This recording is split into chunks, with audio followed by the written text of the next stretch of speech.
Hello, I'm CMAT. What's going on? It's me. I'm here in my home, in my house, where I live. Definitely not in England, with my pink phone, which I'm going to be using to talk to some people. Let me tell you a little bit about why we're here today, on this day. Why do I feel like I'm giving the Queen's speech, except it's not that, and it's yassified. Anyway, the reason we're here today, on this very special day, for two reasons. One, I love to talk to people, and I love the gossip. The gossip is very important to me. It's a big part of what all of my songs are about, is like learning about people's secrets and the things that they go on to. I'm not really interested in science, do you know what I mean? Not got a lot of time for science, but got a lot of time for people's interpersonal relationship drama, and I'm hoping that we're going to hear a lot of that today. But the main reason that we are here on this historical day, this historical event, in definitely my bedroom, not in England, is that my album is coming out. My first ever album, If My Wife Knew I'd Be Dead, is coming out. It's going to be out. It's going to be in the world. People are going to listen to it, including you. I'm trying to get you to buy the album. Straight up, that's what this is. Need you to buy the album. Trying to go worldwide. You know, trying to go #global. Obviously, I'm not actually trying to go #global, but I would really like for people to listen to the record. And that's pretty much what I made a record for. And that's why we're here today. To get you to listen to my record. If My Wife Knew I'd Be Dead. Yeah, so I'm just chilling. I hope everyone has poured themselves definitely not a branded cola liquid that is of the diet variety. Oh yeah, that is some good. It's just good every time. I also, just before we start, just want to point out what's going on here. So we've got the definitely not branded drink of the light cola variety in this glass for hydration and caffeine reasons. But then we have the fun one, which was made by somebody that I don't know. And you can't see it, and I can't tilt the glass to show you, but there is love hearts trailing along it. And it's pink. So maybe before I take my first caller, I'm going to have a little drink of this.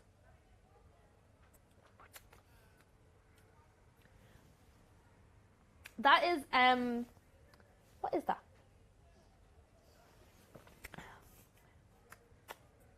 I have like, this is like drinking a football special. Like I can't identify what the flavors are other than pink, I guess. I don't know. It's kind of mad. Anyway, I think that I might be ready to take my first caller. Am I ready to take my first caller? I think I am.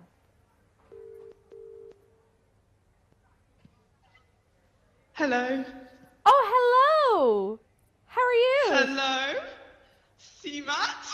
Hello! The woman of my dreams. Oh, listen. Can I ask you something before we start? Would you like to remain anonymous or no? I will remain my full name. You want to be anonymous, or you want me to ask what your full name is? You can put my full name in. Okay, is this Pearl? This is my Pearl. This is my Pearl who sends me messages every day on Instagram. I love you so much, CMAT. You are my fave woman ever. Oh, I love you too. I was delighted when I saw your name pop up on the call sheet list. I was like, this girl is getting spoken to. What are you up to today, Pearl? What are you up to? Where are you at? I'm in my house. Okay. In my little room. Okay. In my tiny room. Yeah. What's going on in the room? Are you like a poster adorned room? Like, what are we talking? You know what? You know what? As you see, I heard you mention Tom Aspel on your little No More Virgos lyric video. Yeah. Yes? Yeah. And I draw him and I put him on my wall. You drew a picture of Tom Aspel and you put it on your wall? I sure did. I sure did. Can I ask you a really big favor before we get into any of the questions or queries? Will you draw me a picture of Tom Aspal so I can put it on my bedroom wall? Oh, God! It would be a blessing. It would be a blessing from heaven. That is amazing. I'm really happy about that. For those of you at home who don't know, Tom Aspal, I believe is number 86 in the Irish singles chart at the moment. I don't want to say that I'm taking responsibility for that, but he is a pop star from Wolverhampton who does not get the recognition he deserves, despite the fact he is absolutely one of the best songwriters I've ever come across in my life, B I've ever seen in my life. And those two things are really important to me. It's true. It's true. It's so true. It's so true. I'm so happy to hear that. I'm so happy that you're a Tom Aspal fan. Please, Of course I am.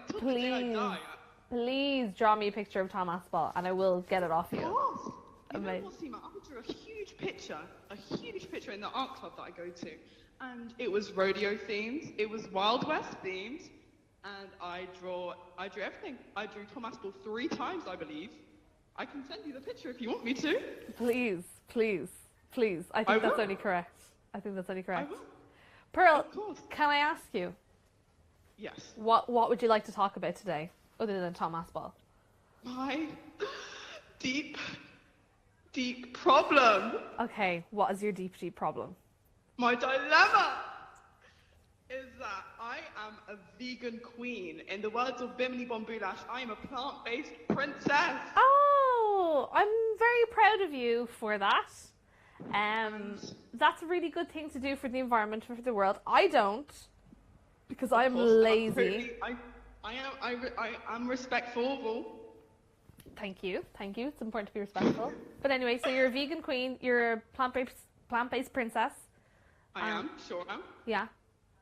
And what's the dilemma? Is it just that? The dilemma is, I aspire to wear cowboy boots all the time. I own a pair. However, they're not leather. And I want leather. But leather is not vegan. No. So my problem is, where do I find good cowboy boots? Okay, so we're going to have to get into a bit of an ethical and moral dilemma before we get into maybe actual problem solving. So, Of course. from what I know about vegans and vegan fashion people, I don't know too much about this topic, by the way, because I'm not a vegan and I'm not an authority, so please don't take anything I say as the truth. But what I do know about vegan and veganism is that a lot of it, obviously it's based on the morality and ethics of, like, you know, killing animals for consumption. Like, that's not great. But I also know that a really big factor in a lot of people's veganism these days is like an ecological issue, in the sense that, you know, producing dairy, for example, is like apparently one of the absolute worst things for the environment, because it takes up so much water and there's so much waste produce, and it's just like really difficult to produce. So with that in mind, there's kind of 2 schools of thought fashion in veganism, right? One of them is that, yeah, hashtag no fur, hashtag no leather, because that's an animal product and you're killing an animal. You're killing an animal. So you should buy vegan leather and vegan fur. Problem is, let me tell you a couple things. Vegan fur and the production of vegan fur is absolutely one of the most devastating ecological practices for sea life. I read about this. So there's like lots of factories. I think there's like a particular factory in Sri Lanka that makes vegan fur specifically. So not vegan fur, but, you know, just faux fur. And the thing is, for every strand of fur that you get like 3 that are cast-offs. And then usually they just wash it away because it's super thin particles. But they don't disintegrate, and they go into like the lungs of the fish in the surrounding areas. And it's like really bad. And so it's really bad. And then the other thing is vegan leather. Similar thing. It's really hard to get like biodegradable vegan leather that doesn't just like disintegrate when you put it on. So most vegan leather is just plastic. And plastic, as we all know, not great. But another thing about vegan leather that is worth noting is that, for me personally, I've tried vegan leather boots. I've tried lots of vegan leather stuff. Not allowed to swear. I don't think I'm allowed to swear. but that S cuts the F out of my feet. I have really bandy feet. I have really misshapen feet. They're like a size 3. So Right. so they cut the hell out of my feet. Non-vegan stuff though, the argument is that if you buy vintage leather and vintage fur, then it kind of already exists, and you know, there's no more fur allowed to be made. I don't think. It's really difficult to buy new fur, so you won't be buying new fur. I don't think you're going to buy fur because it's kind of rank anyway. But you know, buying vintage leather cowboy boots, which I really only have vintage leather cowboy boots, I kind of see as being like a win for the environment. Yes. And also, no brand here. yeah, you're not supporting a brand, and also it exists anyway, and also I'm not contributing to plastic consumption. So that's what I would say about that. My opinion would be vegan leather cowboy boots, not sure, but like vintage leather cowboy boots from the 1980s that last forever and are really comfortable. Maybe that's your answer? Yeah. Honestly, Seema, any word from you is word from wisdom. Okay? Thank you. Have I helped you? Have I helped you in your journey? Of course you have, and I think I'm seeing you tomorrow. Oh, are you coming to Banquet or are you coming to Rough Trade West? I'm coming to Rough Trade West. Rock and roll. That's the correct decision. Rock and roll. Honestly, rock and roll. Rock and roll, I am. Very excited to meet you. I will see you tomorrow. I'm very excited to meet you. God bless. See you God tomorrow. See you God tomorrow. I will see you tomorrow. Thank you for calling. Thank you so much for answering. Love you till the day I die. Love you till the day I die. Love you till the day I die too, Pearl. God bless. I'm going to give you a cheers. Okay, bye. Bye. Talk to you later. Love you. Bye. Love you. And that was Pearl, ladies and gentlemen. Pearl is an icon. I believe she's something in the business of show business. She's something that we would call definitely a star in the making. I don't see how someone who is so young and so full of wit and vibrancy will ever do anything other than make it in show business. So keep an eye out for Pearl, because I do have a feeling that she will either become the president, although she's English, so maybe she can't become the president. She's going to have to become the queen, I suppose. I could see it happening. She's also probably going to just become a comedian, or an actor, or maybe a musician. Hopefully not. Being a musician is really hard. It's also a bit thankless. However, I do get to wear this nice dress. So who's really losing? I'm going to have a look at some of these comments, because I think that would be a cool and fun thing to do. Let me have a look. Oh, wow. So let's have a look-see here. Wow, I look beautiful. Sorry, I'm just seeing myself for the first time in the thing, and I look absolutely gorgeous. Wow, who's doing it like me? Did not expect this nuance. Well, you know, I read. This is the thing. I've been known to read books and the internet. So that's important. Thank you to everyone who has pre-ordered and bought tickets for the tour. Please, can you display the full number as it's cut off on the poster? I don't know if anyone's able to ring now. I feel like that's not a thing that we can do. Probably not. No. I'm sorry. It would be very cool if you could do that. However, you know, it's live television, baby. You can't be throwing us curveballs left, right, and centre. We'd have a this morning Holly Willoughby and Philip Schofield after the National Television Award situation. Do you know what I mean? Don't be throwing those kind of curveballs. You know what I mean? You are amazing and great, and you're just wonderful. Wow. Thank you. I don't know why I read that comment out. It's very self-serving. How did I become such a legend? A lot of hard graft, a lot of reading, a lot of watching films in my bedroom when I was a teenage child person, a lot of Diet Coke, neglect, maybe, also a big part of it. You know, shout out Irish parenting. Being a middle child, definitely a big part of that as well, I would say. Also significant amount of, you know, difficulty in dealing with other parts of life. These things all, they form a cosmic gumbo and they make what we call a legend and a pop star. You know? Lots of love from Brazil. Lots of love to Brazil. I would really like to go to Brazil. We'll do so at the drop of a hat if anyone can pay me to do so. That would be great. Where did I get my hairstyle? I was trying to do like a Priscilla Presley thing initially. I wore it, by the way, just full disclosure. I wore this entire thing that you're seeing here to the Enemy Awards last night. And this is kind of like the I've been awake for 2 days version of it, because I was doing a Priscilla Presley thing last night and it looked really good. And now this is just the version of it that's been slept in. So do with that what you will. Basically, do a really nice hairstyle and then fall asleep in it and don't brush your hair for a day. That's the CMAT way of doing things. Hi, big fan of yours. Appreciation. Oh, hi, big fan of your appreciation for puppets.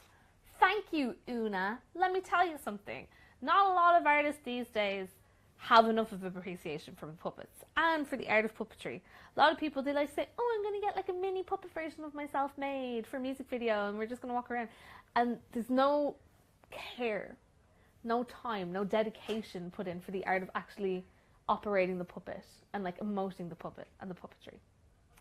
So yeah, that's what I would say about that. I think that it might be time for me to take another call. So I'm going to put this back over here and I'm going to see who's on the line. Who's on the line? Oh, let me...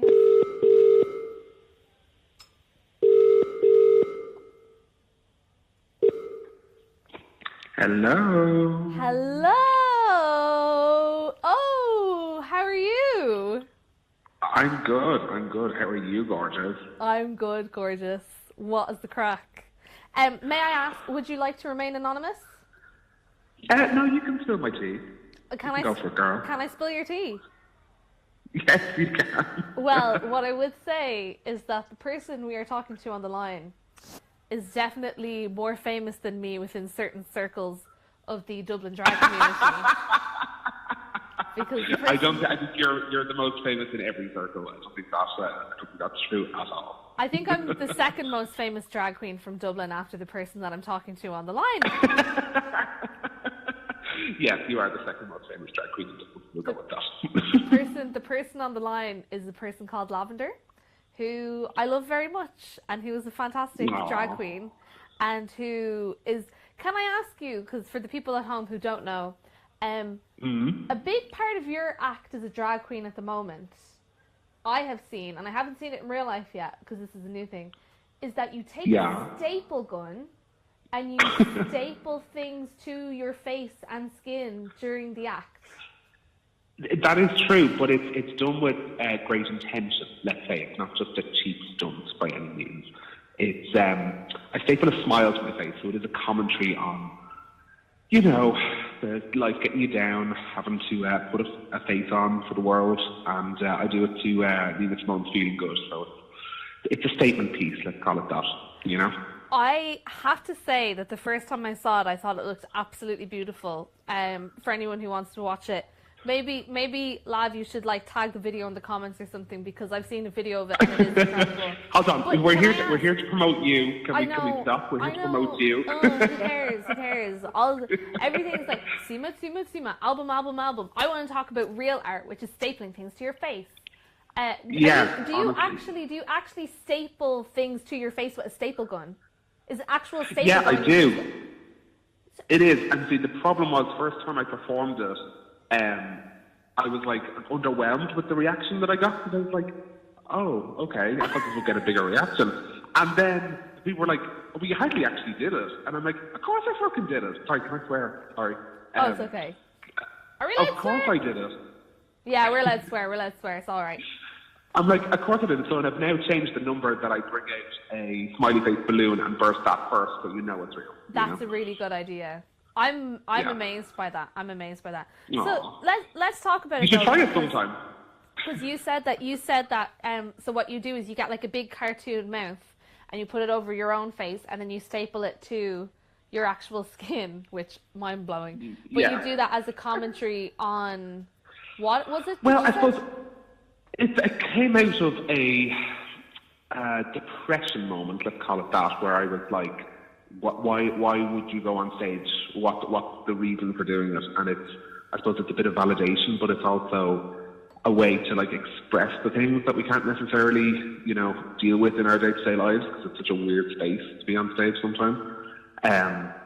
So for me, it was like, right, well, what am I struggling with right now? Which at the time was like a really heavy bout of depression. And I was like, well, how can I channel that into a performance and what I'm feeling right now? And what I'm feeling right now is I don't want to get up for work, or I don't want to get up for this, and I don't want to have to put that like face on that everyone wants me to have, you know, that vibe. So I took that and turned it into a dangerous drag number, you know. Yeah, that's amazing.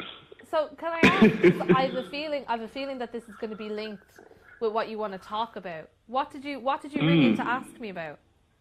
Well, I wanted to know, how do I get the confidence of someone like you, a global pop star, phenomenon, diva, angel baby? You know, how do we get that confidence? How can anyone listening get your, you know, your confidence? Well, I mean, let me call it as I see it right now, right? What you have just described to me is pretty much exactly what I do. Like, I don't. It's funny that you say, oh, like, you know, how do you have the confidence to go on stage? You go on stage and you staple things to your face with a gun that is going to impale you. You know, like that's brave. And I don't, you know, confidence is like very much not something that's come naturally to me. And it's not, you know, I think there's lots of different types of confidence, right? And I don't think I've ever met anyone who's wholly unconfident. I've never met anyone who's completely unconfident. Sure, there's people that I know that like cannot get on a stage. They're like, nope, not a chance, not for me, not something I'm able to do.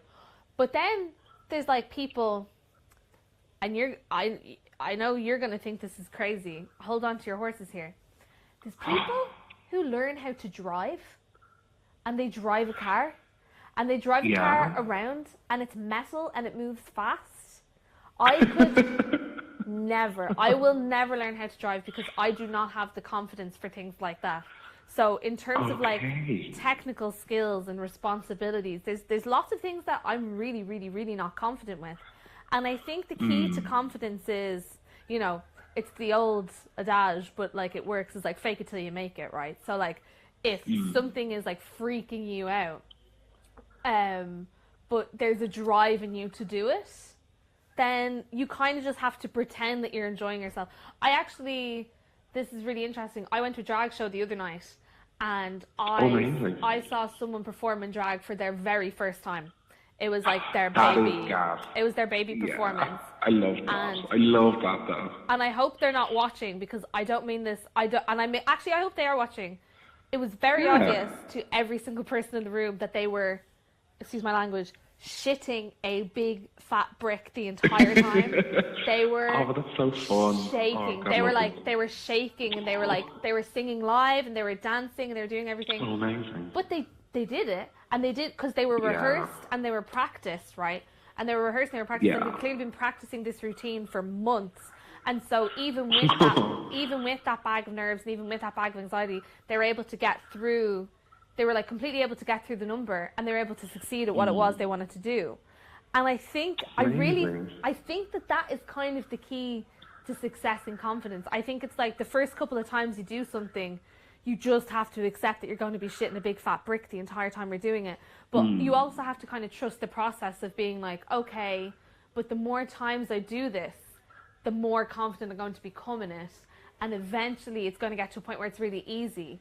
And I think that's the same with me. It was like when I was, so a lot of people don't know this, I have some of the worst stage fright of anyone I know, of like any of the way. Yeah, I have it really, really bad. So like before I got on a stage, I am a cantankerous devil. I'm so mean, and I'm so snappy, and I'll get really short, and I don't want anyone to be around me, and I don't want anyone to be near me. And it's literally just like, I'm literally just like thinking in my head, I'm like, if this is shit, everything's gonna fall apart, and I'm gonna lose everything, and all of this is gonna go away, and if I'm bad even once, then everything will fall. I think that every time I'm on a stage, I think that if I'm not good today, everything's gonna fall apart. But it's practice. You have to just keep going. And if you have a drive to do something because you know on some level you're going to be really good at it, then you kind of just have to do it. You just have to fake it, and you have to just like make yourself do it. And if there's other things in life that make you feel bad because you just have zero confidence, but you don't really have a drive to do them, but you kind of feel like it's the thing you're supposed to do, don't do it. For example, relationships and being in them long term. Oh. I made a decision recently. I was like, I'm not doing that anymore.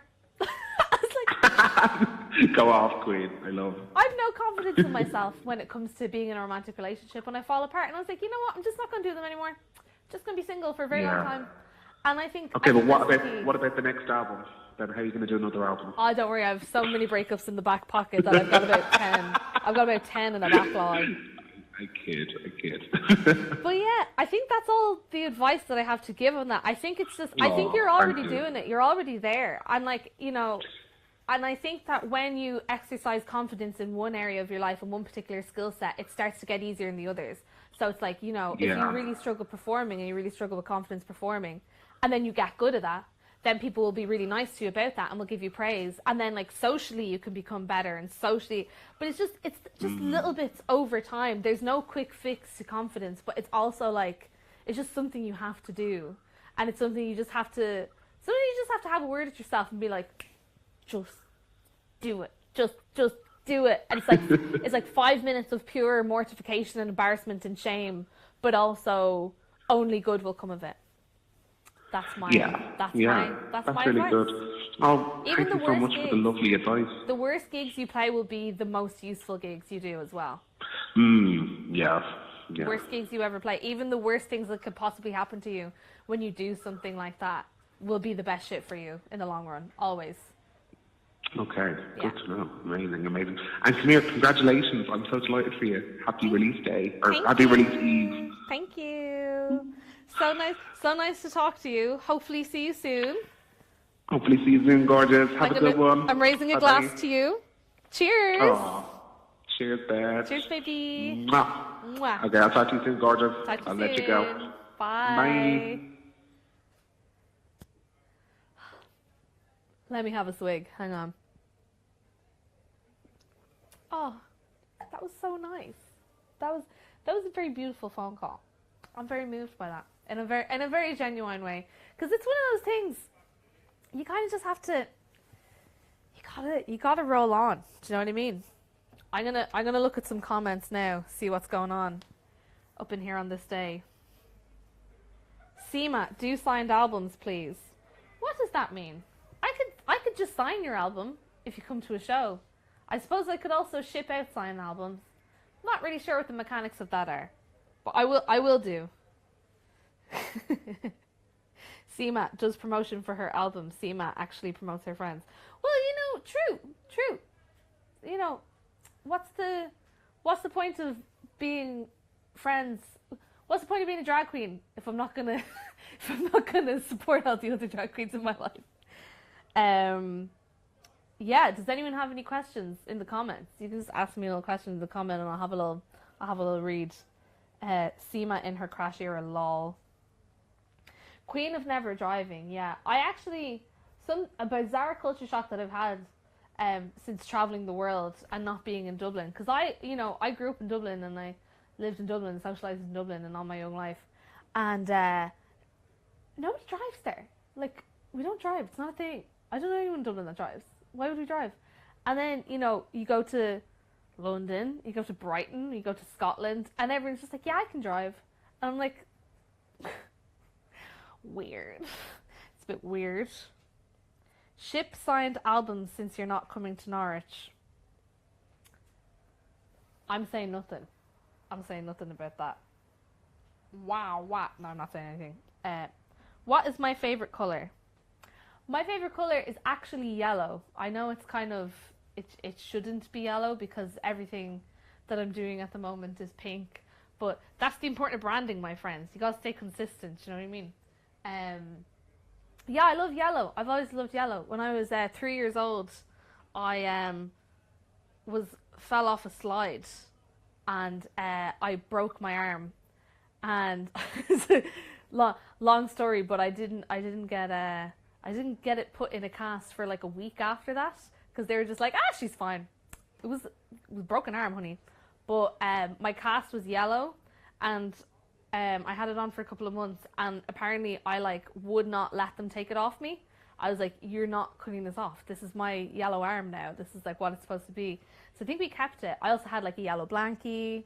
I had like a yellow, like, you know, dummy. I had everything yellow when I was a kid, and I still just love yellow. And I love sunflowers. They're the best flower because they're big, aren't they? Keep asking me questions. I'm gonna take another call now, but keep asking me questions because I want to have a little scroll back in a sec. You know what I mean? But anyway, let's go for another call.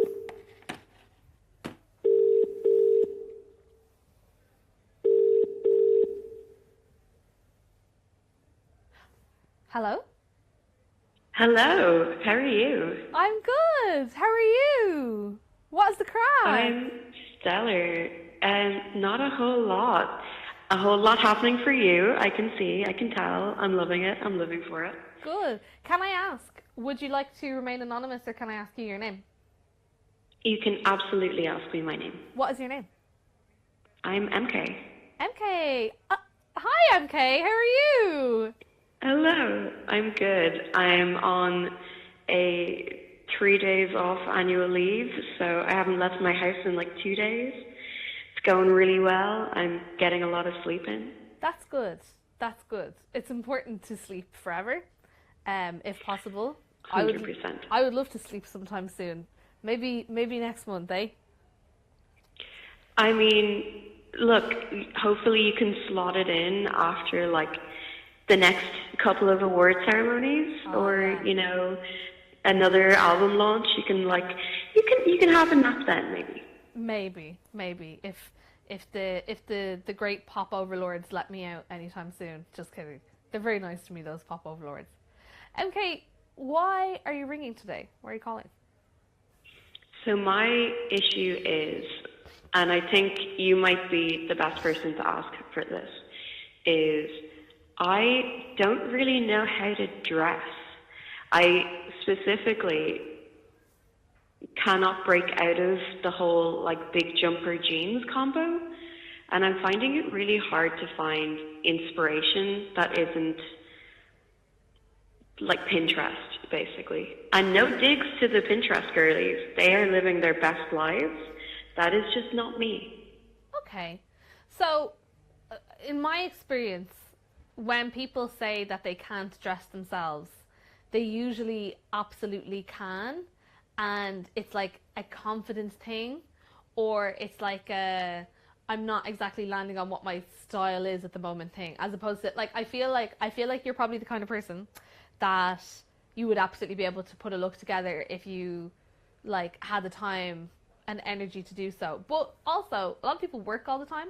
Okay, a lot of people have jobs. A lot of people have, let me tell you, I am a pop star, but when I am not a pop star, I'm pretty much almost exclusively wearing a Juicy Couture tracksuit that my friend Bella got me for Christmas. And I think that's okay, style-wise. But, like, you know, how do you want to dress? Like, who do you want to dress like? Do you know? Or are you just, like, asking the universe? I have no idea. Like, I feel like I need to go watch a bunch of weird movies or start getting really into influencers. I honestly don't know. Because I see my friends and I'm like, okay, I love this on you. This is a great look for you. Where did you find the sense of style? Like, what's up with that? Well, Were people given those? Let me tell you something before I say anything else. No influencers. No fashion influencers. They are... No. Let me tell you why. They make me feel bad about myself. And there's just no reason. Because there's something about the kind of structure of, like, you know, fashion influencers on Instagram, where no matter what they're doing, they're either selling you a very specific look or they're actually just like selling you actually very specific clothing. So there's always like a bias there. I think your earlier idea is a lot better. Like, go to films, go to TV, go to, like, you know, I don't know, like, people who aren't necessarily trying to sell you something but are trying to portray a character. That's where I take a lot of inspiration from. Like, I love films, And I love the fact that, like, I love really costumey people. I love people that are just like costumey. My, like, this might sound a bit weird, but like my style icon is probably like Cruella de Vil, because I watched the Dalmatians films over and over again when I was a kid. I collected loads of Dalmatian Beanie Babies, and I'm now like obsessed with Dalmatian stuff ever since. But I think the key is like think about and try to find what you like culturally, and then work on like the style, if that makes sense. So like figure out like a pocket of films, or like a pocket of music, or like even a pocket of like literature that just like describes clothing. You know, there's lots of people dressed in that like James Joyce gear all the time. Like find the culture, and then within the culture that you like, or you know, the particular era or the particular place that you like, then figure out what like you feel the most comfortable in style wise. Like I love the 70s, but you're not going to catch me going around in a romper, because my bum is too big. And that's kind of how it works, I think. Does that answer your question, or does that make any sense? No, that definitely does. I was thinking going towards influencers was a bad idea. I'm glad you confirmed that. I think I'm just going to try and find like a shape I like, and then try and find people who wear that shape. Like boxy sleeves, you know, like bat wings. People need more bat wings. I love bat wings. People need more bat wings. You should watch Desperately Seeking Susan immediately. That's my advice to you. Okay, I will. I'll put that on my list for after your stream is over. Please do. It was so lovely speaking to you, and I hope you have a great rest of your evening. And spend more time on Pinterest. It's a good place. I will. And I'll see you in Lucky's at the weekend. Amazing. I'll get you a pink drink. Oh. Or a branded cola beverage. Pink drink, preferably. Lucky's. No worries. God bless. Thank you so much. Best of luck. Talk to you soon. Bye.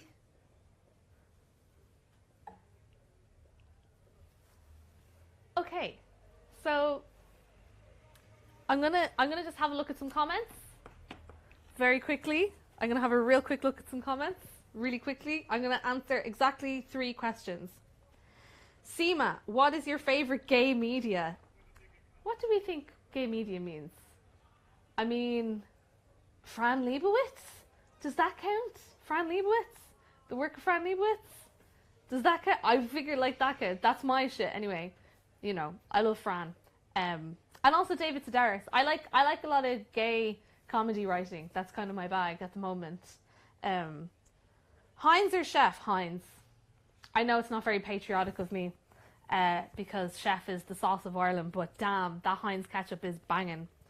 Hashtag no influencer. Seema, if your new album was a Pokemon, what Pokemon would it be? I don't know any Pokemons because I'm not a nerd. Nah, I'm just kidding. People who like Pokemons are not nerds. They're very cool, but I just wasn't into Pokemons. That's not kind of my bag. However, I think Jigglypuff is like the pink one. The little fat, squidgy pink one. That's me. I think I'm ready to take another call. So I'm gonna put this over here. And let's go.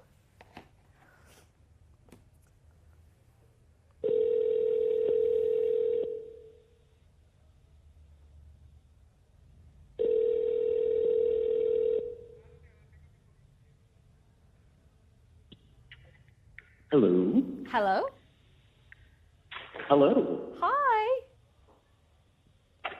How are you doing? I'm good, babes. How are you? I'm doing well. It's amazing to talk to you. Oh, it's amazing to talk to you too. Can I ask you your name, or would you like to remain anonymous? Yes. So my name is Wesley. Wesley, lovely name. Lovely to meet you. What's going on, Wesley? Thank you so much. What'd you like to talk about today?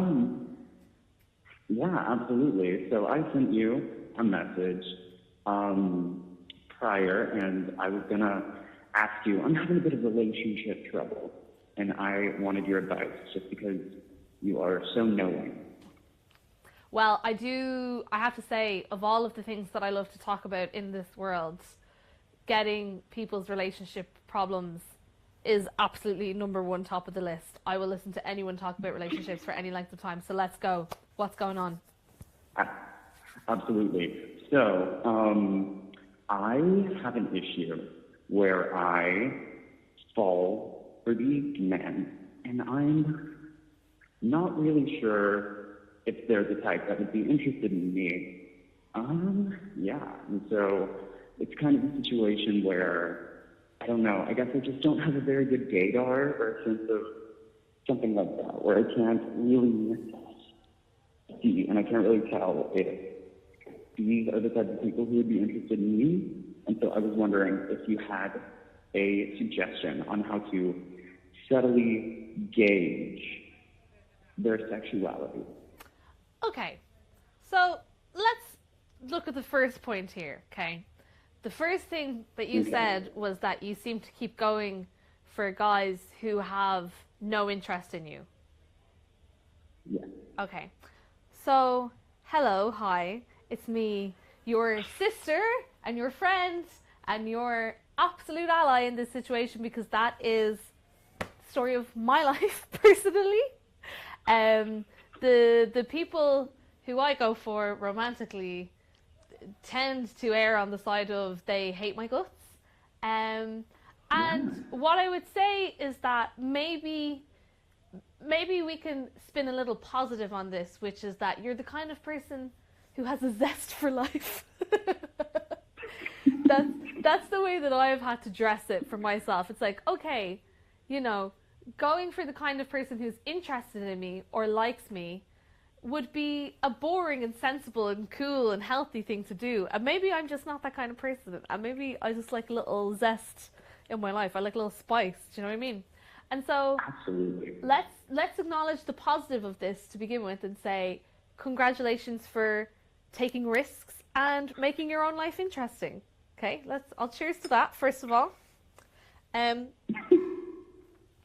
Second of all, I have zero tips for recognizing someone's sexuality, because I don't really believe in the concept of anyone's sexuality looking like something or acting like something or, you know, any of that. It's, you know, I think it's, and I think you probably know this, it's the kind of thing of like, I have a lot of gay friends who, you know, yeah, the minute you meet them, they will almost be like, hi, I'm gay.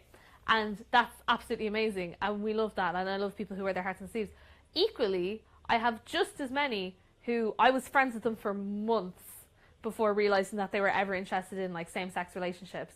I was like, okay, work. That's just as good. It doesn't, none of this really, you know, it's one of those things, I just don't think any of this should matter anymore. I'm not really kind of a believer in, I don't think anyone should ever have to come out anymore. You know what I mean? It's kind of thing of like, it should just be it's a free for all until the kid brings someone home.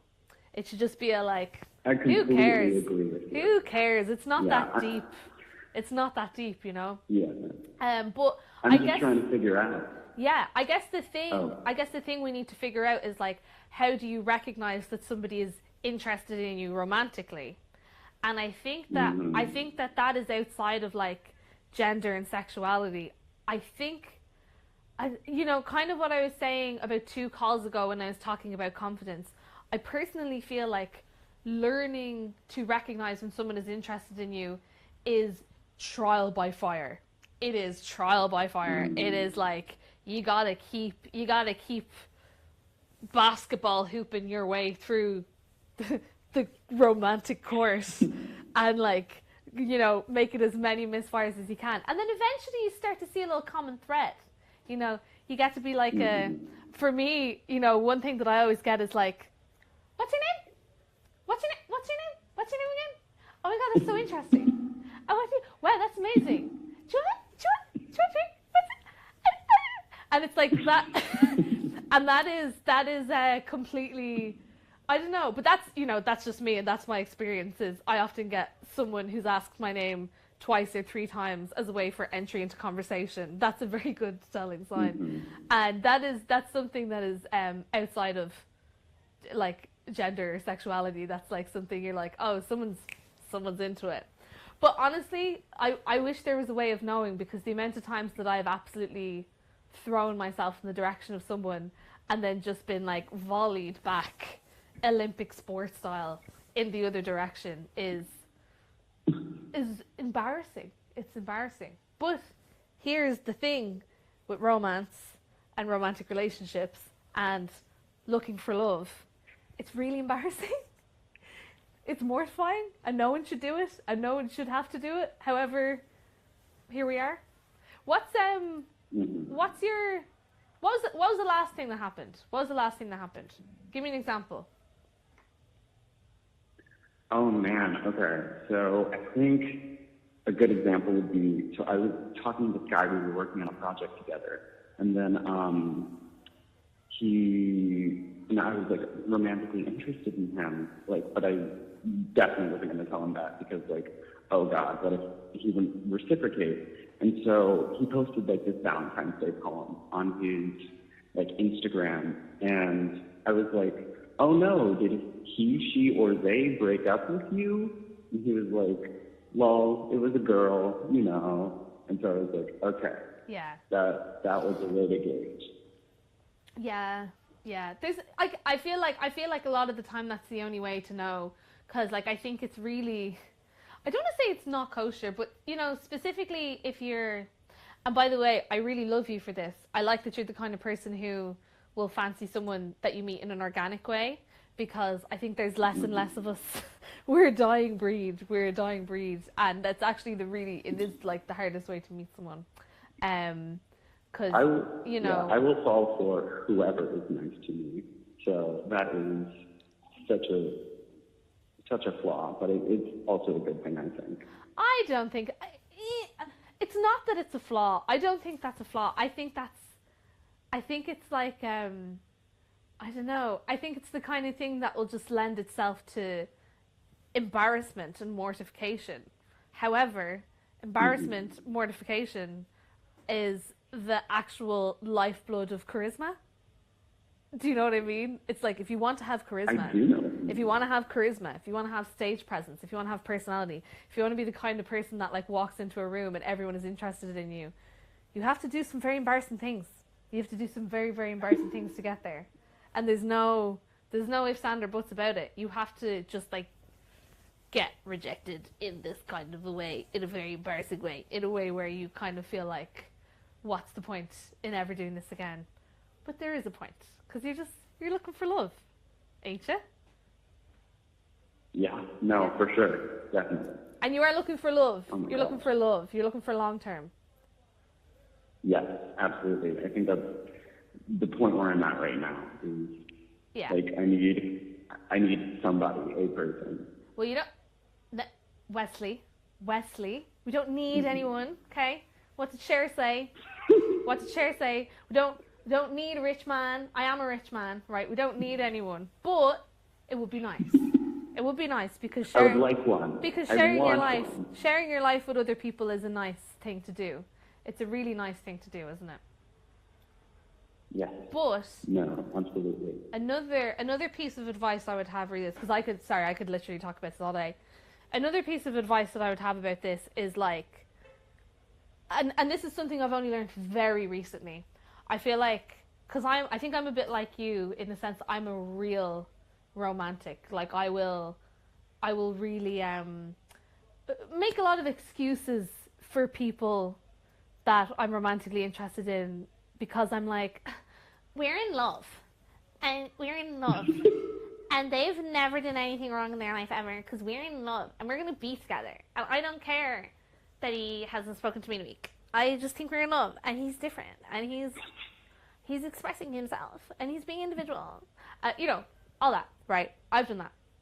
And being a person that's looking for a long-term relationship, I did that when I was like, from, you know, when did I start being romantically interested in people? I don't know, birth probably. I was literally like, I was one of those kids who's like, I want to get married. I was like, I I'm gonna have a wedding. But I've found in the last couple of years that the best thing to do is take all of the time and energy that you maybe would spend or used to spend on like a romantic partner and put it into friends. Put it into platonic friends that you actually don't have any like vested interest in either way, because I think a big problem sometimes with romantic relationships is the potential, right? So you're like, you have this person in your life and you're like, oh my God, if I keep this person in my life, then everything will go well forever and I'll never be alone and nothing bad will ever happen to me and they'll stay with me forever. I think it's important to learn how to put all that time and energy and effort into platonic friends, because the potential isn't as weighty. It's like the only thing that can come from being a really good friend to someone is like being a really good friend with them for the rest of your life. Whereas, putting that time and energy and effort into romantic relationships, I feel really reflects on your self-worth and it really reflects on your status. Because if you're, this is the way in like every part of society. It's like, I have a boyfriend, I have a girlfriend, we're together, now we're engaged, now we're married, now I'm having a baby. And all these things, unfortunately, in Western society are kind of seen as like status symbols and like things that move you up the ledge of society. It's like, well, at least she's married, at least there's a baby, at least there's this. You can't kind of do that. You can learn a lot of how to like treat yourself and be kinder to yourself and be nicer to yourself with platonic friendships that you put that kind of romantic energy into, because it's not going to do that. You don't have, no one on the outside is looking in. Nobody else cares that you have friends. I think that's what it is, right? And I think the more time and effort and energy you put into, platonic friendships like that, I find the easier it gets with dating. Because as well, you're facing all this rejection down the line. Not gonna lie. Not gonna sugarcoat it. You want a long-term relationship. You are going to go through it. You are going to meet so many people that are going to make you feel so bad about yourself. You're going to question your whole existence and reality and self-worth. But if you have friends while you're doing this the whole time, at least you have like, and if you're growing these like friendships in the same way that you're trying to grow these romantic relationships, you kind of have like, someone in your like boxing corner, and like people are boxing. I don't know sports, right? I just know from film. But it's like people are boxing and then it's like round 2 and they go, oh, and they go back to the corner and people are like putting Vaseline on their face and like giving them water and like putting a towel around them and they're like, you're doing great. Fuck that guy. Fuck that other person. You're doing great. You gotta get back out there though. You gotta get back out there. You just gotta do it anyway. Fuck that guy though. Fuck him up. And I think that has really helped me. I think in terms of like recognizing who's interested in you, recognizing, what's a good relationship versus what's a bad relationship prospect. The only way you're going to learn any of these things is through having people around you that have no vested interest in you other than friendship. I think that is the key. I think that's the key. Yeah. No, I think that was really insightful. Thank you so much. Thank you for calling. I loved that question, I really did. I don't know if you can tell by how much I talked at you about it. I was like, I really appreciate it. Well, I really hope it helps. And I hope you continue looking for love. Where are you, by the way? Where do you live? I live in Georgia. I'm in Georgia in the United States of America, the good old South. Oh, you live in Georgia? Oh, Georgia. I would love to go to Georgia. Oh, that is fabulous. You should come. Oh my God. I will as soon as possible. Come on your next tour. I will as soon as possible. As soon as possible. I really want to go to Athens because that's where the B-52s are from. Athens, Georgia. They're like my favorite band. Anyway, it was so lovely to talk to you, Wesley. And hopefully it was lovely to talk to you too, CMAT. And hopefully I see you soon in Athens, Georgia. In Georgia. Absolutely. Oh, hopefully see you soon. Georgia. Georgia. So lovely to talk to you. Thank you. It's so good. Thank you so much. Bye. Talk to you later. That was a good one. Oh, that was a weighty one. That was a question where obviously poor Wesley was asking about himself, but I just spiraled into thinking about myself the whole time, and that's what giving advice is all about. Isn't that right, ladies? Would anyone like to ask me a question? Because I'm gonna have a good read through the questions here, because I feel like I've been ignoring the questions for a while. Let me have a look. Will you ever come to Scandinavia, please? I would love to come to Scandinavia. Fun fact about CMAT, she used to live in Copenhagen. She lived in Copenhagen. I lived in Copenhagen for 4 months or 5 months when I was 18 years old. I lived in Ljungby, and I really loved Denmark. And I would also really love to go to Sweden. I'd love to go to Stockholm specifically because of the whole pop music thing, in the sense that they do pop music very well in Stockholm and Sweden. And yeah, so hopefully I'll be there soon. I like to write songs there. You haven't introduced the girlie behind you. This is my patron saint, is the patron saint of me. This is Anna Nicole Smith. This is actually an illustration of an outfit that she wore on the Jay Leno show, and this outfit is amazing and I really love it. But interesting thing is that if you watch that interview, he was really mean. He was really mean to her on that interview, and she just like didn't listen. She just like blew through him, and it's a really great interview, and I love this. Let me see. You are like my Irish older sister I never had. Oh, thank you. I love. A lot of people think I have mom energy. A lot of my friends have told me that I have big mom energy for a while, which apparently I have a mom tone. I have a tone of a mom. I'd be like, meh, whatever. But can I get a shout for Aoife in Vancouver? She's a massive fan and she got me into your music. Hello, Aoife in Vancouver, British Columbia, Canada. Yes, I am a fan of Nardwar, and I'm a fan of you, Aoife. Thank you for spreading the word and telling people about me and my music. It means a lot. Really would like people to listen to my album, which, by the way, is out in an hour. I should have done with an air horn, maybe. We could have gotten a one of them. Would have been good. Oh, I did have a megaphone, but I don't know where it is. Let's see. Gonna steal your ginger locks, babe. Let me tell you something. It's not real. It's not real ginger hair. So you can, if you go to your local Boots and you buy Garnier, what is it? Garnier Olia.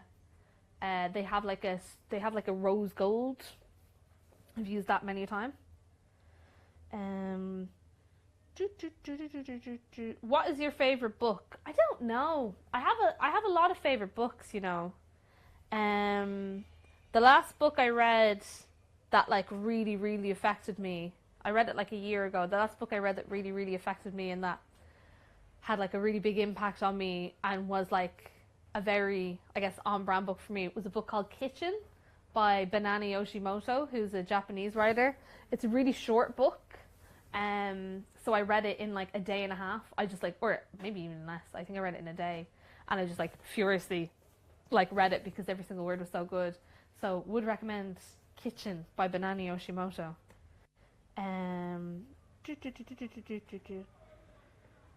I asked out a waiter at a cafe I loved, and his girlfriend was standing next to him.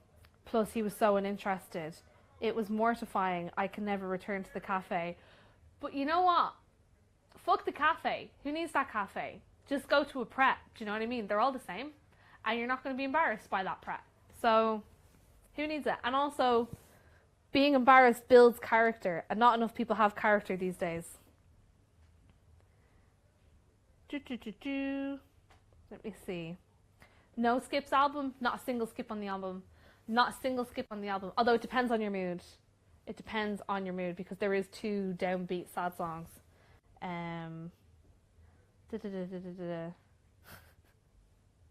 What is my favorite alcoholic drink? I don't know. I'm kind of a big fan of like a really bougie gin and tonic, but that's because of my mom. My mom, Sinead. Shout out Sinead, everyone. If I had an air horn, this would be the time to give it a blow. Yeah, shout out Sinead. She's a G. And yeah, every time I come home from tour or my travels or whatever pop star shit I'm doing, she's like, I will have a drink. You'll have a drink. I will have a drink. And I'll be like, okay, yeah, I'll have one. And she'll bring me in what I can only describe as like a bucket of gin with like black peppercorns in it. So, bougie gin and tonic. I'm going to take another caller now. So, let's get on the line. Let us get on the line. Ooh. Let's see. Hello? Hello? Hi! Hi, how's it going? It's good. Is that CMAT? This is CMAT. How are you? Oh my goodness, I'm so excited to talk to you. I'm watching as we speak, but I'm a bit behind, which is why I was so confused. That's good. That's good. You know, these things they run on a loop just in case I poo myself on air. You know, these things have to be made up for. You know what I mean? I'm so sorry that I said poo myself. Well, you know, we've got to cover all bases. We do. Would you like to remain anonymous, or can I ask you your name? I would absolutely love to tell you my name. My name's Anna. I'm the person called Anna Talks on the comments, and I often message you on Instagram as well. Oh, are you like do you have like a little cartoon? Do you have like a little cartoon? Yes, I do. Yes. I've That's seen the you. one, the branding. Yeah. So lovely to talk to you. What is the crack? Where are you at now? I'm so happy. Where are you at now? Well, I'm at uni at the moment. I'm in my final year of my degree. So it's at Oxford Brookes. So not proper Oxford. The arty Oxford. But that's the better Oxford as far as I'm concerned. Well, yes, yeah. And that kind of leads me on to the question, I guess. Little segue. Oh, I love a segue. Let's go, Queen. What question do you have for me? I am coming to the end of my degree, which is in media journalism and publishing, and I'm at a real crossroads in my life. I've got two kind of potentially very exciting options. One would be to maybe study an MA in illustration, because I love drawing. I did my little cartoon, as you saw. And the other option would be to go down the route of working in kids' TV, because I make videos and I love presenting. And both are kind of options for me. TV presenting would mean moving away from my family, not too far away, but far enough. Whereas the illustration MA would be close to home. But basically, I just don't know what to do. And so I wanted to ask you, how do you make big life decisions? And do you have any advice for me? Oh, this is a brilliant question. Tell you why this is a brilliant question, because this is literally two roads diverge in a yellow wood. You know what I mean? Like, we've got two roads. So I think I'm going to need more info. So, okay. What, just out of curiosity, right? So you're saying you're already illustrating, and you're already kind of doing that, right? Yes, yeah. Do you do that in like your spare time? And like, when did you start just like illustrating in your spare time? Well, I've always absolutely loved doing art and doing crafts. And so I've always drawn, but I only kind of started digital illustration fairly recently, a few months ago, but I love it. And I've really been enjoying it, which is why I've kind of thought about going down that route a bit. But I don't know if it's the one thing I want to do. It's just something I'd love to be a bit more skilled at, I guess. Okay. And what about children's TV presenting? I'm going to try to remain as unbiased as possible here, although what I will say is I love children's television and children's programming.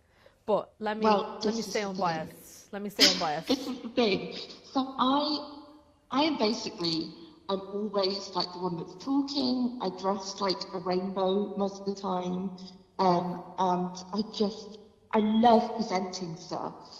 Like I make videos on my little YouTube channel, and I just love doing it.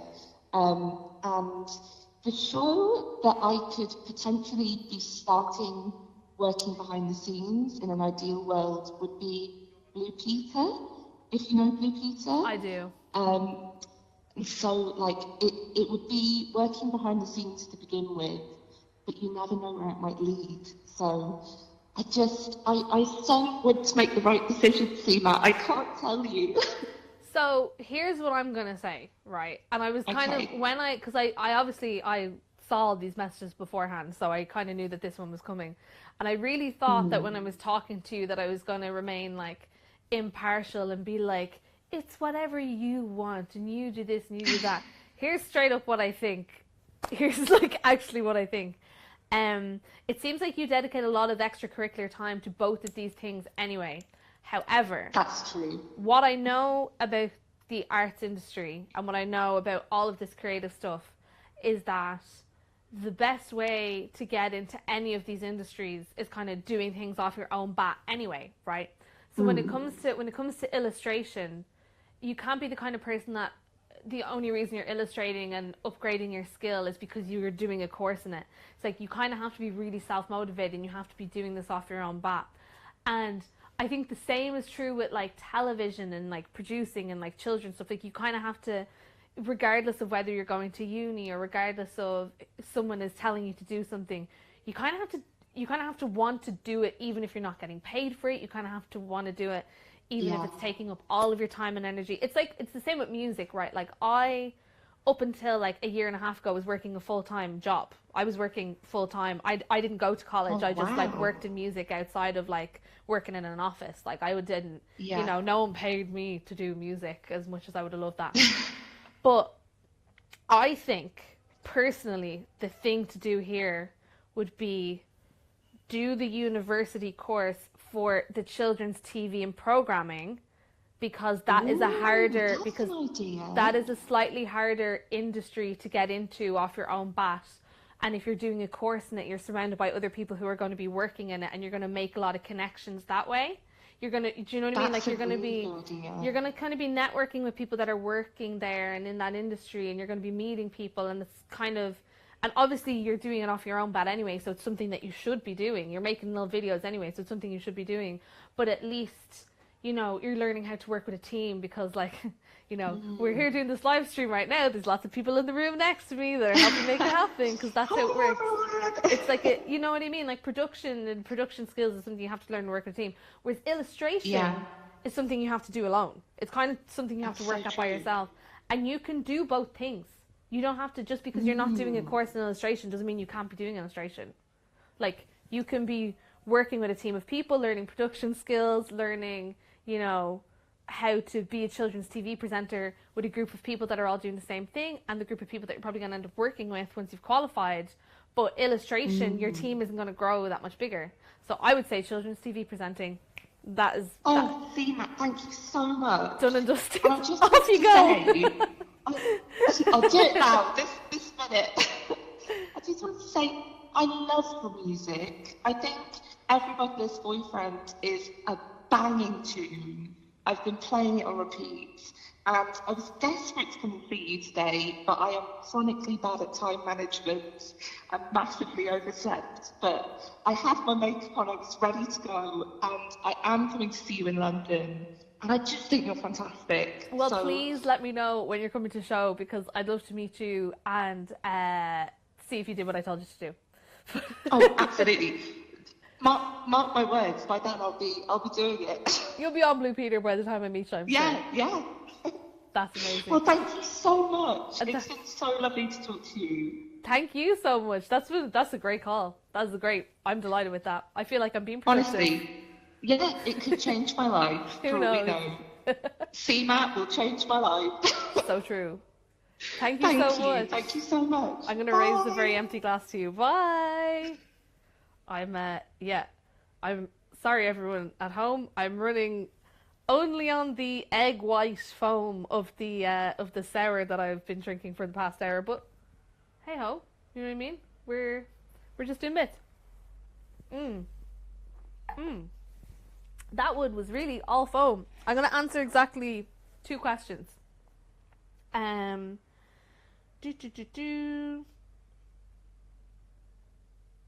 If you were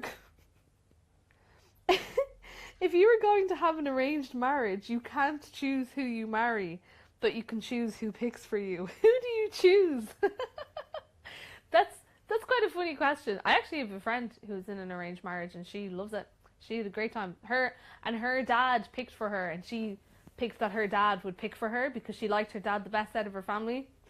And her husband is banging and really nice. So I would say if I was to have anyone pick for me, it would be my friend Emily Curran, because I think if she was to arrange my marriage, she would force me to be married to someone who is fun and cool, and I think that's a very important quality.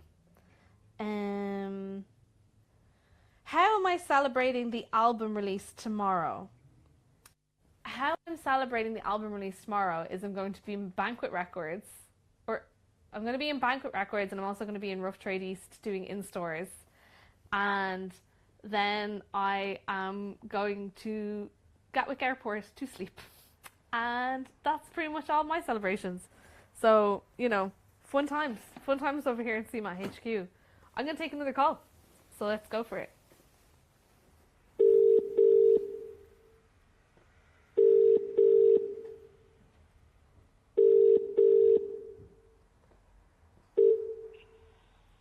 Hello. Hello. Hi, how's it going? How's it going? What's the crack? Not much. Just here with my sleep tea, getting ready for bed, living life in the fast lane, Oh, sweet tea. Lovely. Would you like to remain anonymous, or can I ask you your name? You can indeed ask, and I'll answer. My name is Martin. Hi, Martin. How are you? I'm good, thank you. How are you getting on? Pretty good. Feeling very productive, actually. I thought I was just going to be chatting balls and like ruining people's lives here, but I feel like I've been giving good advice so far. So pretty solid. I've been watching the stream. I mean, you're making life choices for people and they're loving it. So yeah. Keep doing it. I will. I'm nothing if not a girl boss. Yeah, girl boss, gatekeep, gaslight, one, whatever that one is. Gaslight, yeah. All those things. Gaslight, yeah. What would you like to talk to me about today, Martin? So, it's just like a really easy question for this time of night, Yeah. So, by the nature of the work that I do, I spend quite a lot of time by myself. But I am someone I'm an absolute extrovert. I adore being with people. Yeah. But it is the thing of when you're not with people and you're messaging and maybe people aren't getting back to you, or you're trying to organize plans and they're not getting back, you start to believe the stories that you tell yourself about why they're not getting back to you, rather than what's actually going on in their lives. Do you know what I mean? Mm-hmm. So my question is a little bit twofold. So it's that you will never know people as well as you know yourself. So you'll never get the minutiae of their lives in the same way you know yours. So it's kind of like the unknowability of people. How do you deal with that? Do you enjoy that? What's your vibe? And then the second half of that is, how do you stop those thoughts of telling yourself things rather than diving into the spiral? Okay. Really nice and easy question for this hour of the evening. Super easy. But Super easy. To be honest with you, I love this kind of questioning, because I feel like the deeper the questioning, the more vocab I have about it for whatever reason. So let's talk about the unknowability of people as a concept, right? As a theological concept. Everything you say is true. We will never know the minutiae of other people as we will know ourselves. I will never fully know someone.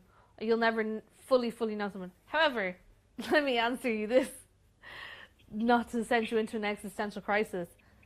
How well does anyone know themselves? Even, I feel like as as solitary individuals, we kind of give other people a hard time in terms of second guessing them and, you know, not knowing what they're doing or thinking. And I guess either thinking the worst of other people or thinking way too highly of other people and giving them way too much credit, right? And the thing is, yeah, you're right. People are noble. We will never understand other people fully. Like, I'll never be able to preempt what someone's thinking or what they're going to do or even how they're going to treat me. However, I also don't necessarily know myself that well either. In the sense that, like, you know, I think the thing that will maybe help you begin to make peace with this kind of stuff is, like, how well do you know yourself? And, like, do you think you would trust yourself in the same way that you trust these other people if the roles were reversed? Does that make sense? Absolutely not. Short answer, absolutely not. Short answer, absolutely not. Because the thing is, right, and this is the thing that comes off, this is the thing that comes up in, like, romantic relationships a lot as well, right? So it's like, it's kind of a funny one. So Joni Mitchell has a really good quote about this, right? And it's that in romantic relationships, if you want, like, endless repetition and, like, monotony, you want endless repetition and monotony in romantic relationships for the rest of your life, then don't be monogamous and, like, get a new partner every couple of months or every year or something, right? The reason for this is because when you get to know someone, when you're beginning to get to know someone, there's kind of like a series of processes that you run through. Like, when you meet someone for the first time, you kind of, like, you put your best foot forward and you do your best actions. And then there's, like, the way that we learn about each other initially is through, like, learned history. So it's like, I'm going to tell you where I grew up. I'm going to tell you about all of these anecdotes in my life. I'm going to tell you that everything that's happened to me. And that's, as much as we like to think that that is the equivalent of, like, getting to know someone, it's actually not true. It's actually just getting to know someone's history, and it's kind of getting to know someone's historical patterns, right? The argument that she has is that if you want, like, constant variety, and if you want, like, real excitement, and if you want, like, you know, real, just, like, spiciness, I guess, in your life and in your relationships, date the same person for 40 years. Because you will, like, the longer you know someone, the more you realize, oh, they don't have a clue what they're doing. Nobody knows what they're doing from day to day to day. Like, not really. Even the smartest people I've ever met in my life, like, I'll ask them, for just like a really binary example, right? So I'll know someone and I'll be like, oh, do you want ketchup on your chips? And they'll be like, oh, ugh, no, I hate ketchup. Ketchup is gross. Ketchup is disgusting. I would never eat ketchup in my life. 2 years later, I'm with that same person and I'll be like, oh, don't give them ketchup. They hate ketchup. And they're like, what are you talking about? I love ketchup. Ketchup's great. Ketchup is amazing. I love ketchup. I've always loved ketchup. People do that. People change. People will just drastically change. And they're not even aware that they're doing it. Like, this is the thing. Like, people really don't know how much outside influences and outside structures and outside forces are just, like, constantly molding this, like, you know, alien goo brain that is, like, in our heads. Like, people are so noble, but also so are we. And I think the whole thing is, like, you know, you kind of just have to roll with it and hope for the best. And also, I don't really think that anyone is, the good thing about humans, right? The good thing about human nature is that everyone is kind of pre-positioned and pre-programmed to do good. Like, it's very, very, very, very rare. And, like, I've come across maybe one, maybe two people in my life who, due to circumstances outside their control, you know, maybe, like, they had a really tough time growing up, or they just had, like, a really bad illness or something like that. I've only ever met, like, one or two of those people in my life so far that are actually fully programmed to just be, like, a full wrecking ball and just, like, kind of want the worst for everyone around them constantly. And, like, you know, it's very, very rare that you meet that kind of person. So, like, the thing to take in mind is, like, everyone is kind of pre-programmed for, like, goodness and, like, helping other people and, like, wanting to do good. And you see that all of the time. And you see that like, there's just like countless examples of that, especially right now, especially with everything that's going on. Like, there's just like endless examples of like, oh, this absolutely catastrophic, terrible thing is happening. But for every terrible, catastrophic, awful, like, embarrassing or threatening or, you know, just like devastating thing that happens, you'll have thousands of other examples of people either trying to remedy the situation or like just like being nice and cool and doing funny, stupid shit. So like, yeah, people are noble, but like everyone's like, it's not just like them. This is, I think a problem that we have in modern culture, in modern society, is everything's gone very individualistic. So, and I think that like the nature of what you're talking about, right? So you're working in a job where you work alone. Is that right? Are you like an editor or something, or? I'm doing a PhD, so it's just me and a lot of books. Yeah. So this is kind of the way society has gone, right? And humans are like trying to catch up to this because, you know, 50 years ago, no one ever would have really worked alone, unless you were like a woodsman or like a lumberjack or like, I don't know, like it'd be. I should have said I was one of those. That would have been better. You're like, I'm a lumberjack, yay! But like, it's really rare. And it's a really new thing for people to be spending this much time alone. And I think the more time you spend alone, the more time you spend with your thoughts.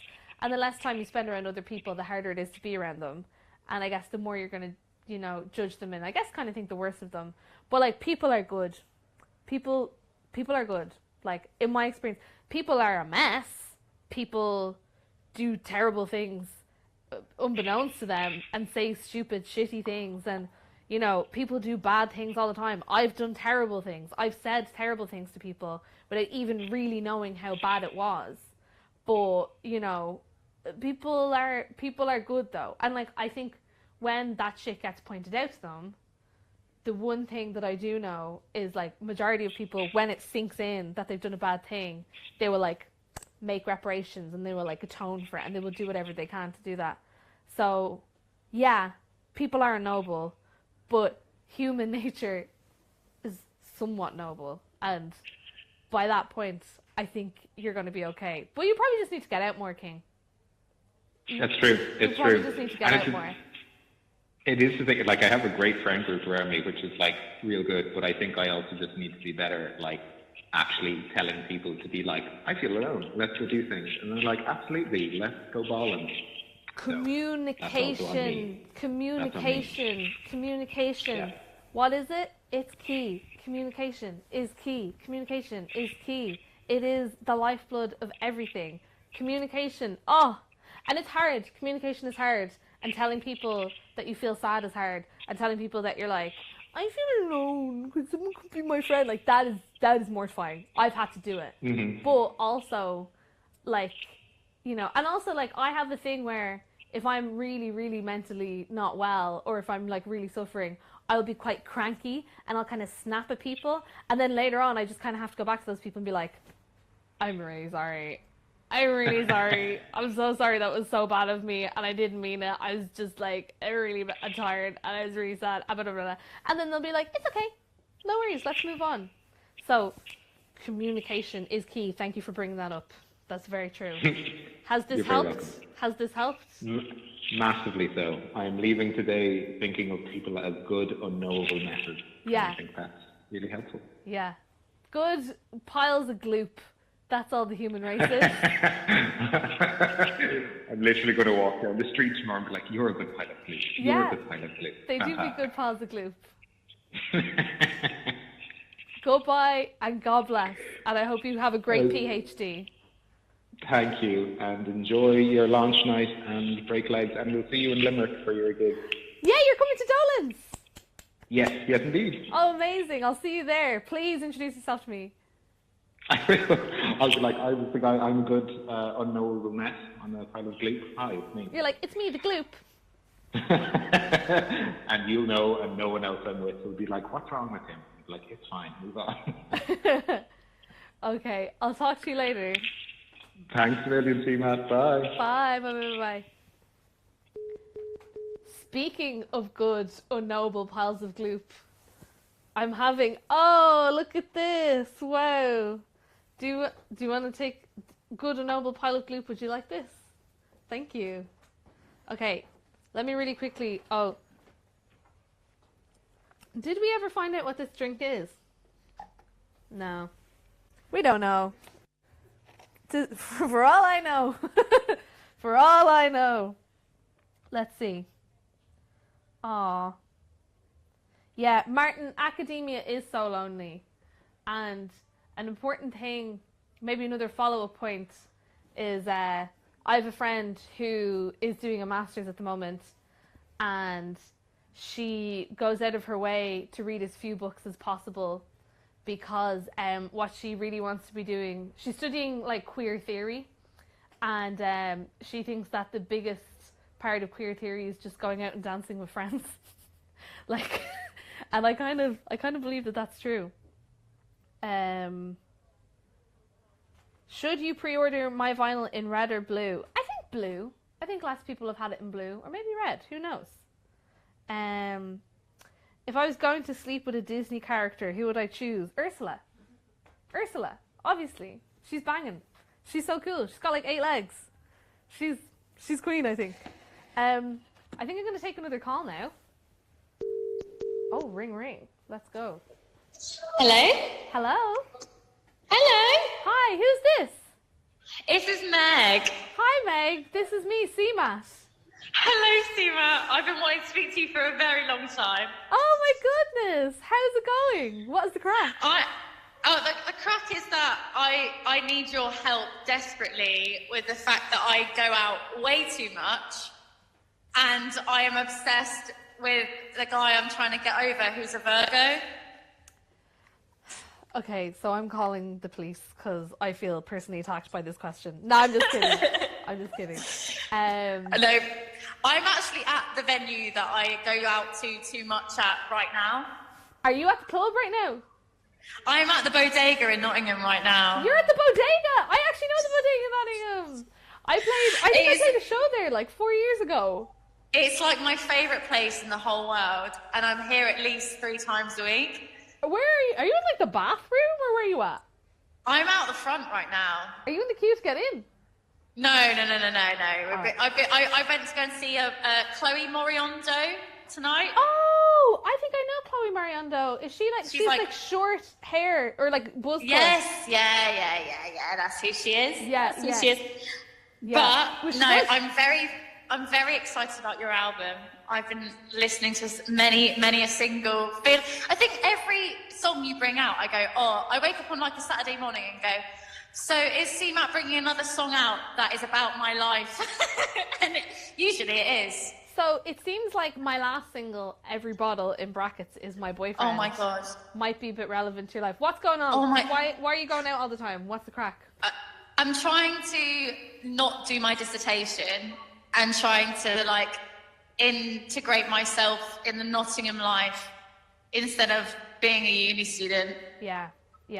I mean, you know, as we were just talking about in the last call there, I don't know if you've been watching, but the last caller was talking about essentially the fact that academia is really lonely. And I think that it is. I think that anything you can do to make academia less lonely and more cool and fun is probably a good thing on some level. Also, yeah. Can I ask, how old are you? I'm 22.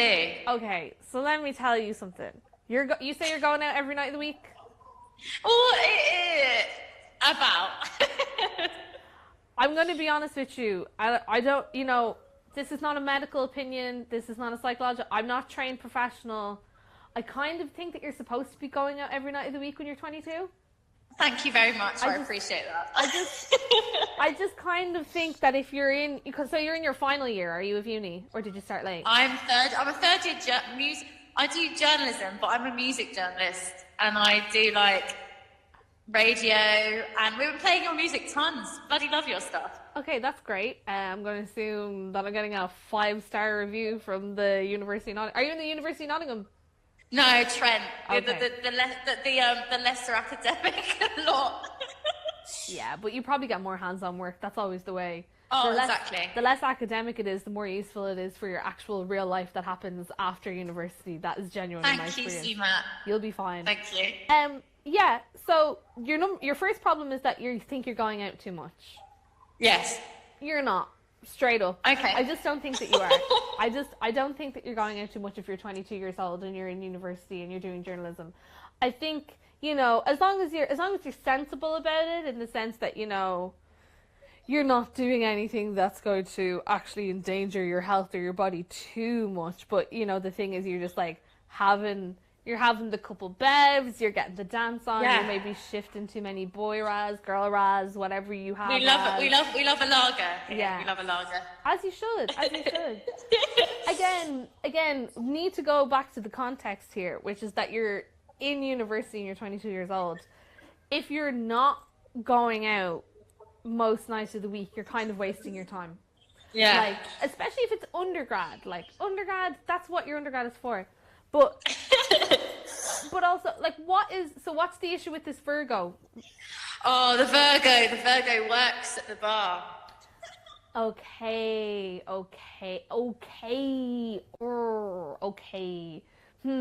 So, see, that's the issue. And what's the deal with the Virgo? Does he not like you, or what? He broke my heart about 4 months ago.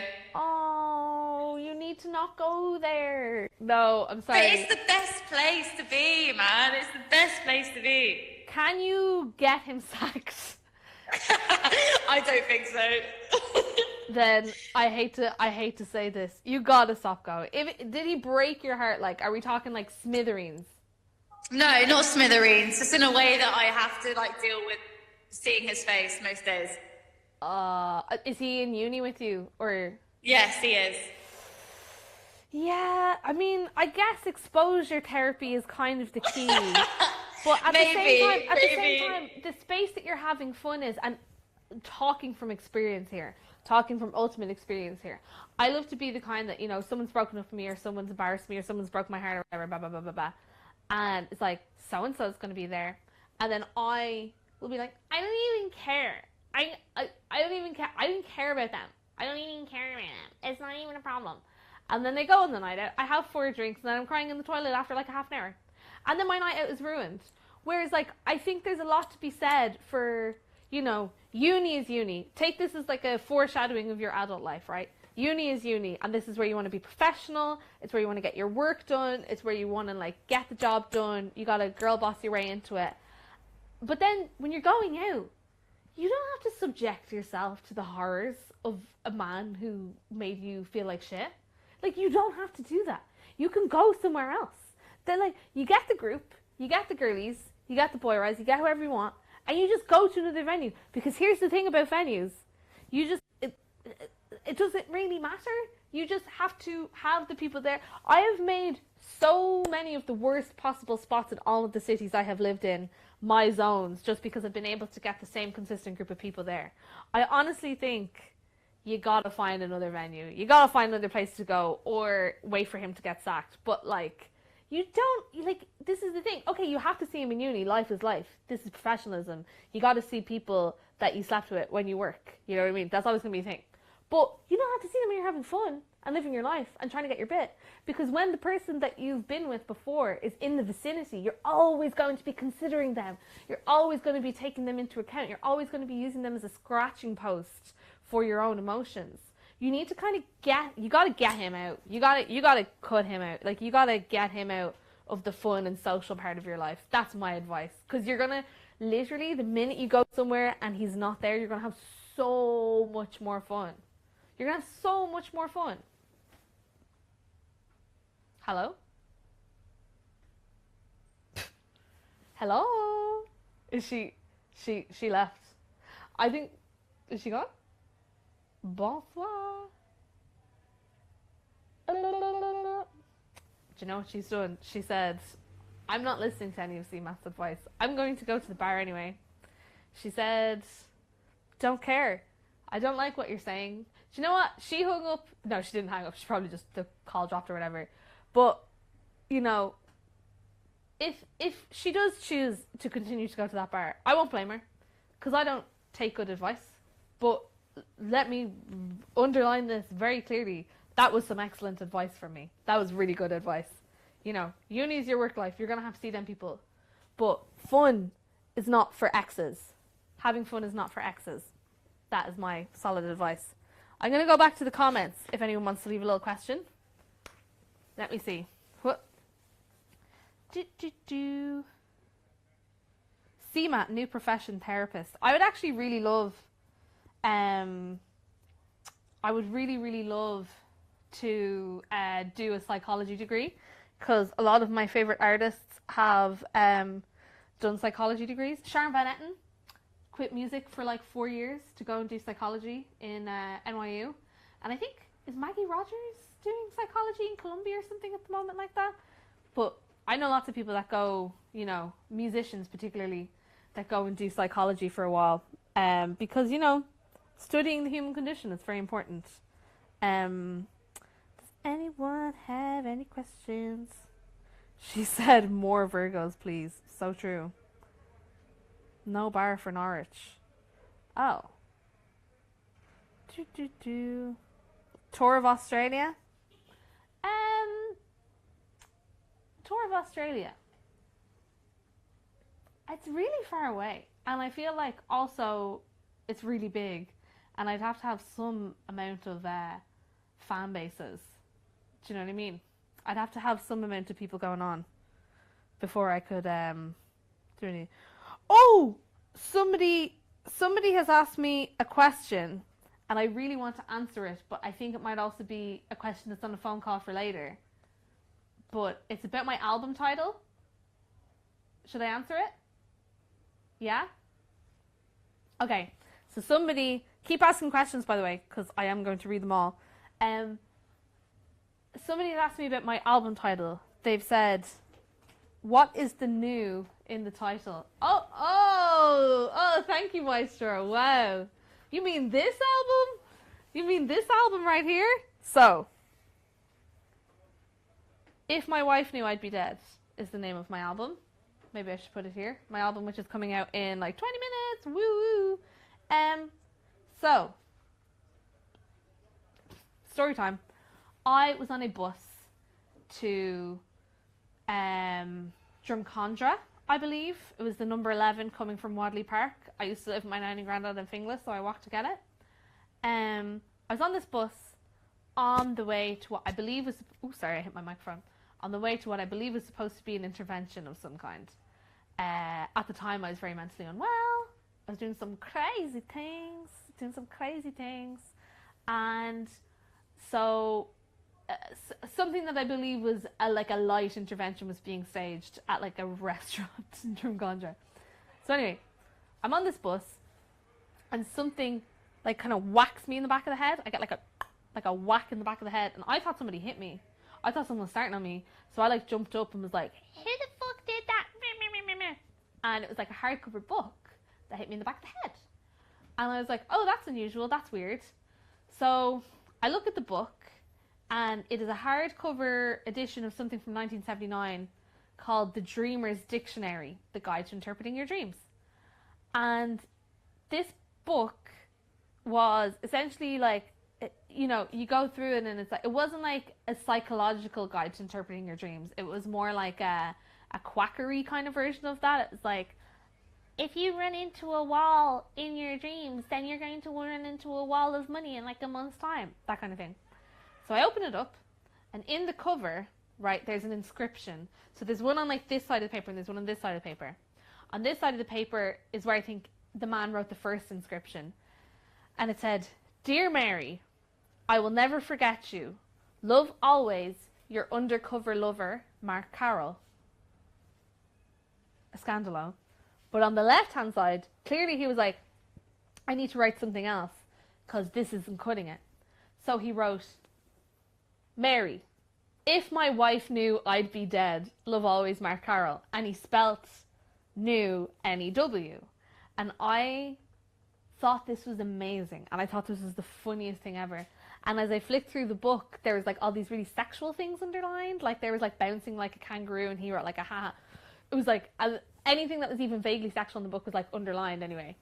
So I thought this was hysterical, because clearly this guy had been cheating on his wife with this poor Mary woman, and then like gave her this book as a way to break it off with her, and she was like, fuck this guy, left it on the bus.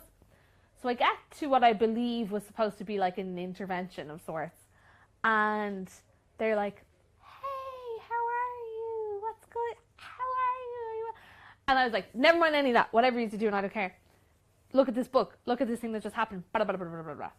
And I was able to completely, like, divert the intention of the reason that those people were there.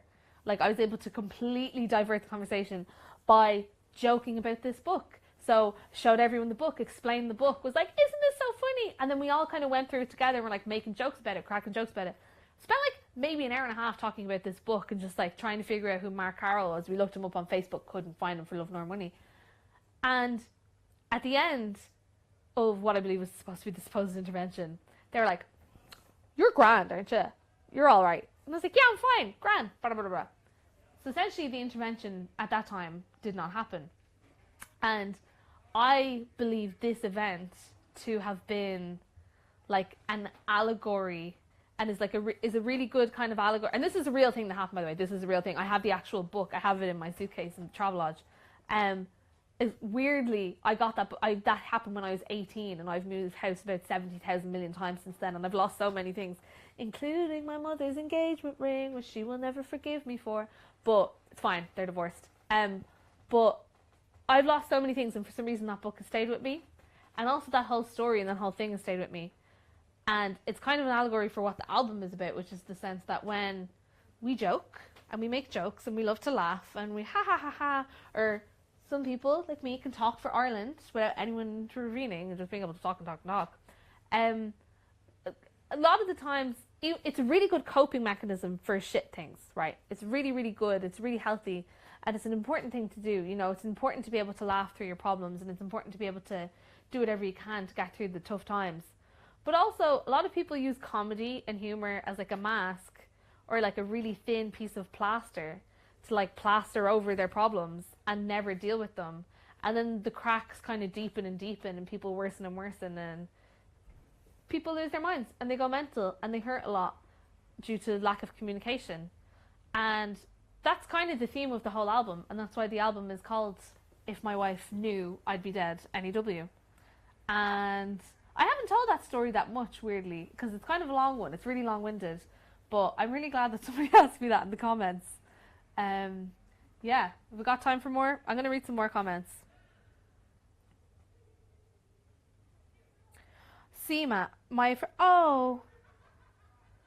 friend and I are huge fans. She commented on one of your posts saying that Limerick was Stab City, and you gave out to her, and now she's upset. Do you forgive her? Oh, okay. I didn't want to give out to her. And I actually don't think I gave out to her. I think I was just trying to be like, oh, it's not nice. And I kind of, you know, I don't really believe in giving out to anyone. Absolutely, I forgive her. I never would have held it against her. We all say these things. This is what I mean. Like, we all say things that we think are fine, and then later on have to kind of think back on them. Totally, I never held it against her, and I hope she's not upset, because I totally don't judge her for that. But, you know, I love Limerick. I've been to Limerick many times in my life, and it's a beautiful city, and I don't think it deserves the rap that it gets, because it's like, particularly right now, it's like the most culturally vibrant city in the whole of Ireland. Like, it's producing all of the good music, myself excluded. But it's really like, there's an amazing scene in Limerick City at the moment, and so if anything, it should just be called Music City, because it's where all the music is coming from. And that was the only point I wanted to make. I didn't feel comfortable people referring to Limerick as Stab City in the comments of one of my sections, because they just love it there, and I know that a lot of people from there don't like being called Stab City. But no hard feelings. No one's in trouble. We're all friends here, and I hope she comes to Dolan's and that we meet, and that I can give her a little kiss and be like, no hard feelings, babes, because who's got time for that? You know what I mean? Who's got time for grudges? Let me see. I have a job that exhausts me, but I work with the coolest, kindest people. Is it more important to like your job or the people you work with? Oh, this is a really hard one, but I kind of think you need to have both. Because I think, you know, for example, I used to work in a TK Maxx. In Manchester on Market Street, and we nicknamed it LGBTK Maxx because everyone that worked there was gay. And I loved the people that I worked with. I made such good friends in that shop. Like, we were all best mates. We used to go to Kiki every Tuesday. Like, we had, like, the best time. And I'm still really good friends with loads of people that I worked with. But straight up, that job wasn't for me. I wasn't, like, you know, I was a fitting room assistant. I was really good at it. I was, don't want to toot my own trumpet here, but was I the best fitting room assistant that shop ever saw? Yeah, I was. I was really, really great. But you have to be able to do both.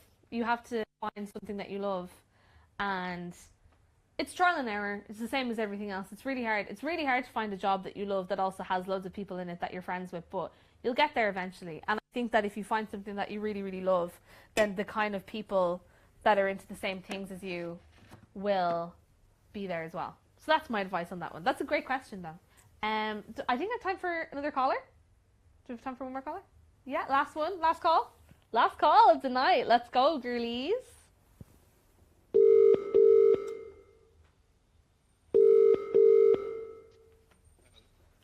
Hello? Hello? Hello, this is CMAT. CMAT. I love you so much. It's so good to hear from you. I've been loving the live this whole time. Oh, I'm so glad. Have you been watching the whole thing? I've been watching the whole thing. How could I not? I don't know. Some people out here, they don't love culture as much as you do, I suppose. What's the crack? What's going on? Do you want to stay anonymous, or can I ask you your name? My name's James. James, nice to meet you, James. How are you? Yeah, I'm not doing too bad. Good. Just having a busy week, letting loose a bit by just enjoying the live. Great. I'm really glad that you're enjoying the live. What would you like to talk about today, James? I want to ask, the dress is perfect. It's standout. Who made it? What's the inspiration behind it? Oh my God, what an amazing question. Let's go. This dress, right? If I could stand up, I would, but to be honest with you, I can't, because I'm A, secretly not wearing heels, and B, have like a lot of mics and earpieces attached to the back of me that would probably just fall out if I stood up. However, let me do this. Woo. This dress was made by a very good friend of mine, Rian, right? And her name on Instagram is @reincarnation, but it's spelled RIONCAORNATIAN, I think. But I'll tag her. I tag her on my stuff. She is a very good friend of mine now, but we became friends because she wanted to make clothes for me, and she had all these ideas. And basically, we met a couple of months ago for the first time over a couple of pints of Guinness, because we're both girlies who love to drink, and we met in like this old man bar in Dublin, and we were both dressed extremely well. And when I mean well, I mean like children's TV presenters or something. We were wearing like 70,000 accessories, and I looked like I'd fallen onto Eclair's accessories or something, and I was like pink and purple and girly. And she was kind of dressed very similarly, and I just loved her immediately. And I guess the inspiration, you know, it's a collaborative thing at this point with a lot of my stuff. You know, I was wearing all of the clothes that I'll be wearing to the in-stores are made by her as well. And I'll kind of go to her and be like, hey, I want to wear something that's comfortable, and it's going to be, I'd like something that's short like this. I'd like something with a zip in it so I can get it on and off very quickly. I'd really like something like blah, blah, blah, blah, blah, blah. I'll have all these kind of things. And she'd be like, okay, girl, no bother. She's from Cork. And she will then give me her ideas of how she thinks that will work, and also do her things. So there's certain things on this dress that are very much her signature. Like, she loves to spray paint things. So this dress is actually like, I don't know where she got this fabric from, but she just held it up in a washing line one day and spray painted all these circles onto it, and then just made it into a beautiful gown, which is of course at the back. And I guess the inspiration, I mean, you know, clothing for me is like, I mean, I don't know, how do you dress, James? Boring. I dress boring, let's be honest. But you love fashion, though. Do you like fashion? You love fashion? I do love fashion. Mm-hmm. I love looking at fashion, but I dress boring myself. Oh, but you know what? What fashion designer have you ever seen that wears nice clothes? You know what I mean? Well, that's a very good point. Yeah. People who really appreciate the costumery element of clothing, they don't really always, like, I don't really dress that nice day to day. I wear tracksuits most of the time, to be honest with you. Tracksuits and like jeans, because like this is a costume. You know what I mean? Like this is stage wear. This is like, I really love clothes for its like artistic merit. And I think I don't know, the inspiration comes from a lot of different places. I know she loves Little Women. So there's like lots of corsets and everything, and like everything is really like voluminous and like has really big pretty like silhouettes and volumes. But also a really important and cool thing about Rian, and the reason that we work together so much, is that all of her clothing is adjustable. Because let me tell you something, James, I'm a woman. What happens when you're a woman, and in particular when you're a woman who goes on tour, you know, 1 month I might be a stone heavier, the next month I might be 2 stone lighter than I was previously, and there is no, like, my body changes shape like the wind. It like goes up. Don't worry, I'm in the exact same boat myself, to be honest. But who isn't? Tell me, like, true. A normal person, you know, like, obviously there's lots of people who work in the industry and love entertainment that will go to the gym 24/7, and they'll be working out, and they'll be eating a really strict diet. I'm not going to do that. I don't have time, and I don't want to, because I love to eat food. But I do want to know.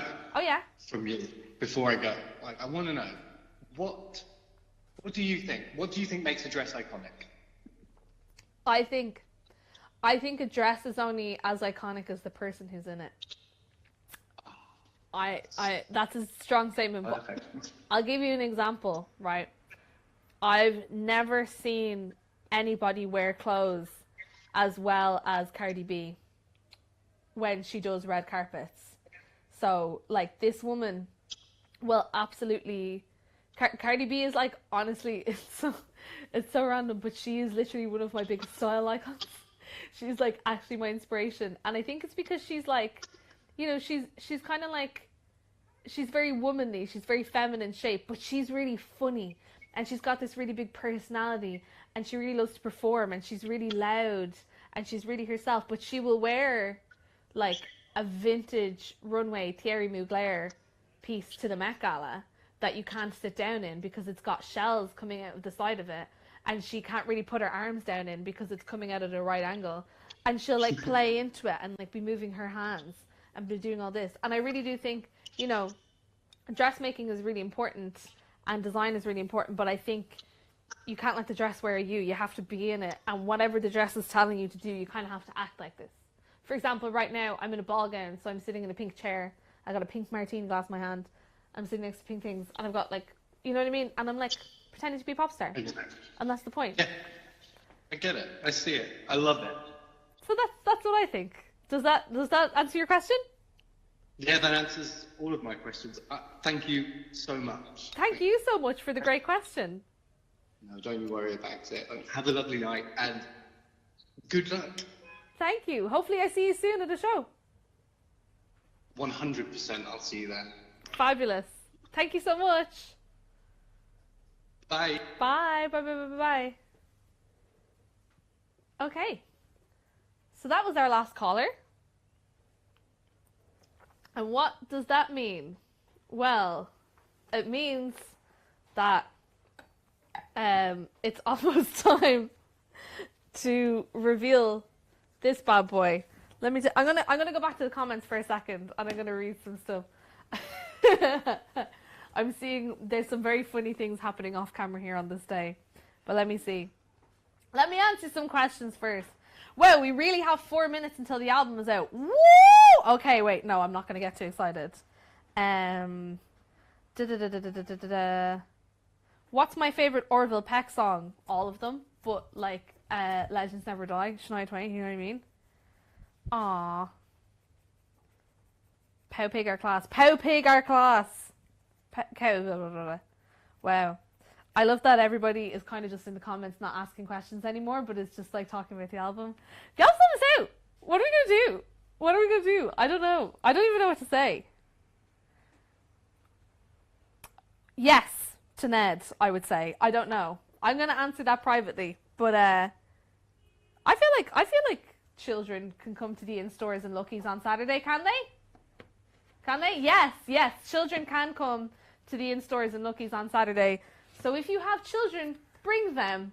Because as you can tell, I am a woman that is good with children.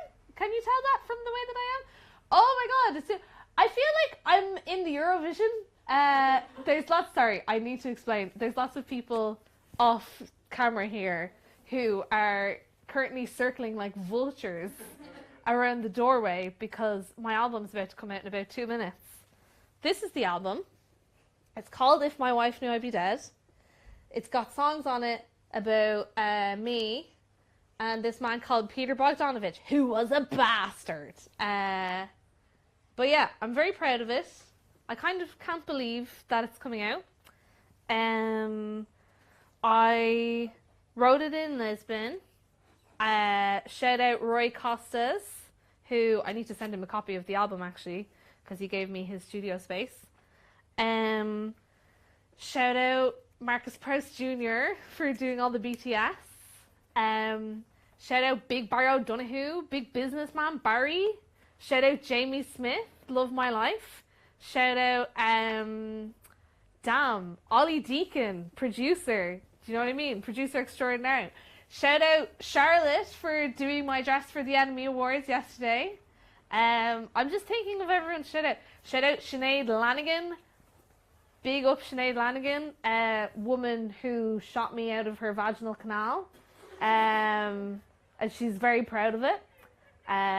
Best thing she ever did. No offense to my other siblings.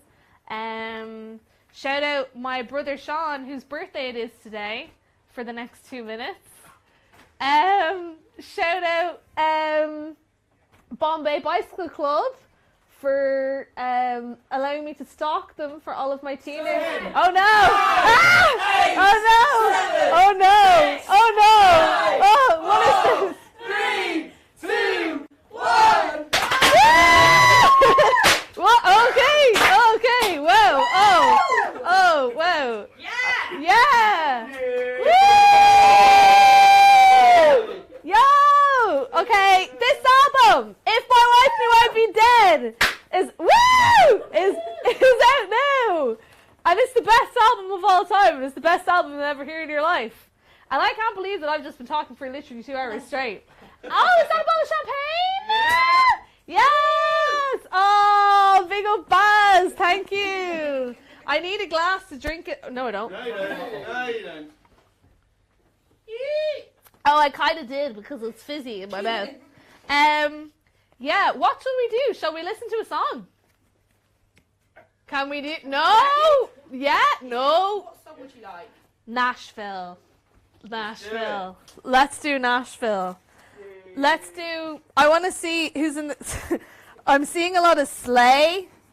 I'm seeing a lot of congratulations. I'm seeing a lot of Slay in the comments. Although I do feel like there could be more Slay in the comments personally. Who else can we shout out? Who's responsible? Shout out Joshua McClory. Shout out Joshua McClory for being the most handsome man I've ever seen in my whole entire life and being my beautiful musical director.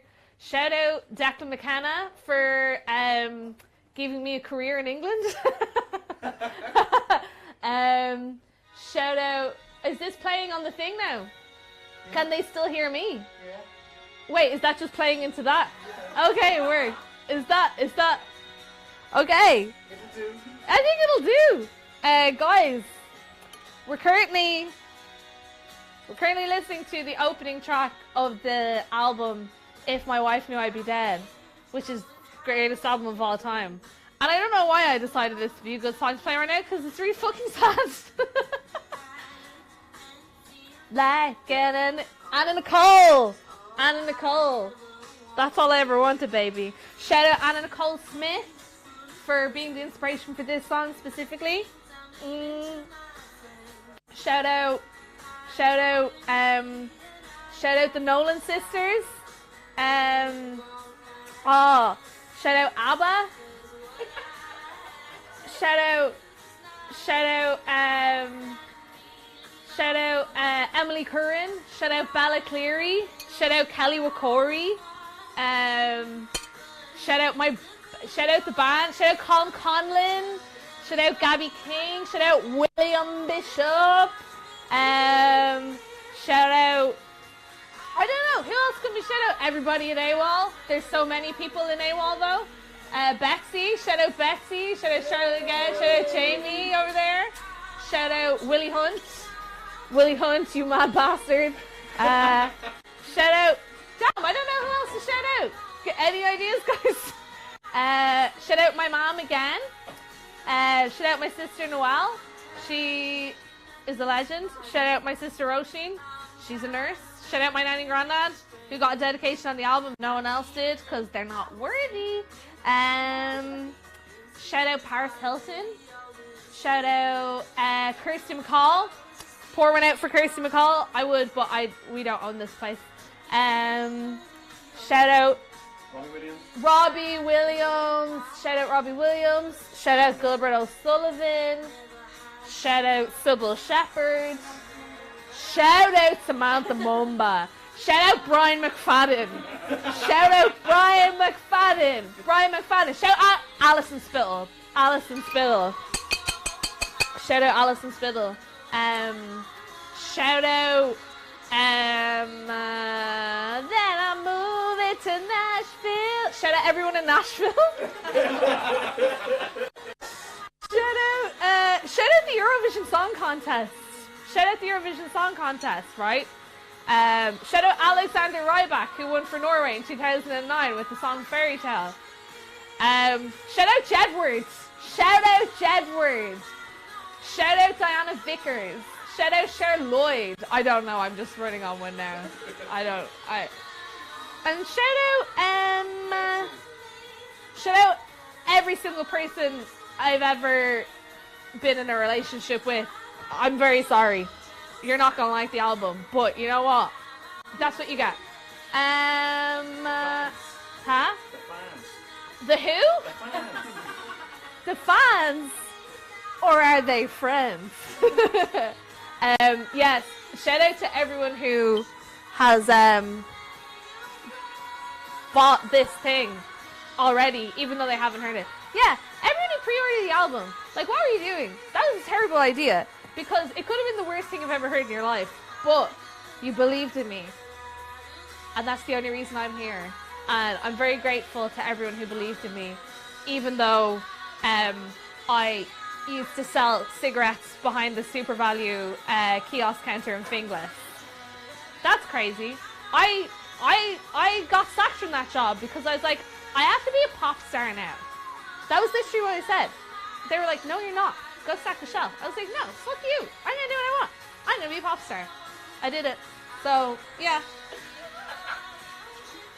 Shout out Super Value Finglas.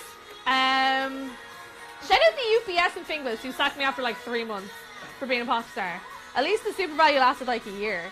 Shout out Bewleys who didn't sack me. They just had to let me go because of COVID. Shout out LGBTK Max in Manchester. I don't know. I'm just listing jobs now. I'm just listing my CV. And what? Pearl! Shout out Pearl! Oh, this album was made specifically for Pearl as far as I'm concerned. Pearl, this album is literally for you. And Bronte as well. Bronte is another girl who messages me all the time and I feel like might be on the live stream right now. Yeah, I think that's my list. And I think it's time for me to wrap up. I think it's time for me to go home and sleep. And drink the rest of this. And celebrate the fact that I've released an album today. Which is the 4th of March. And it's the day that I released my album. Cheers, everybody. Sayonara. Go to bed. Good night.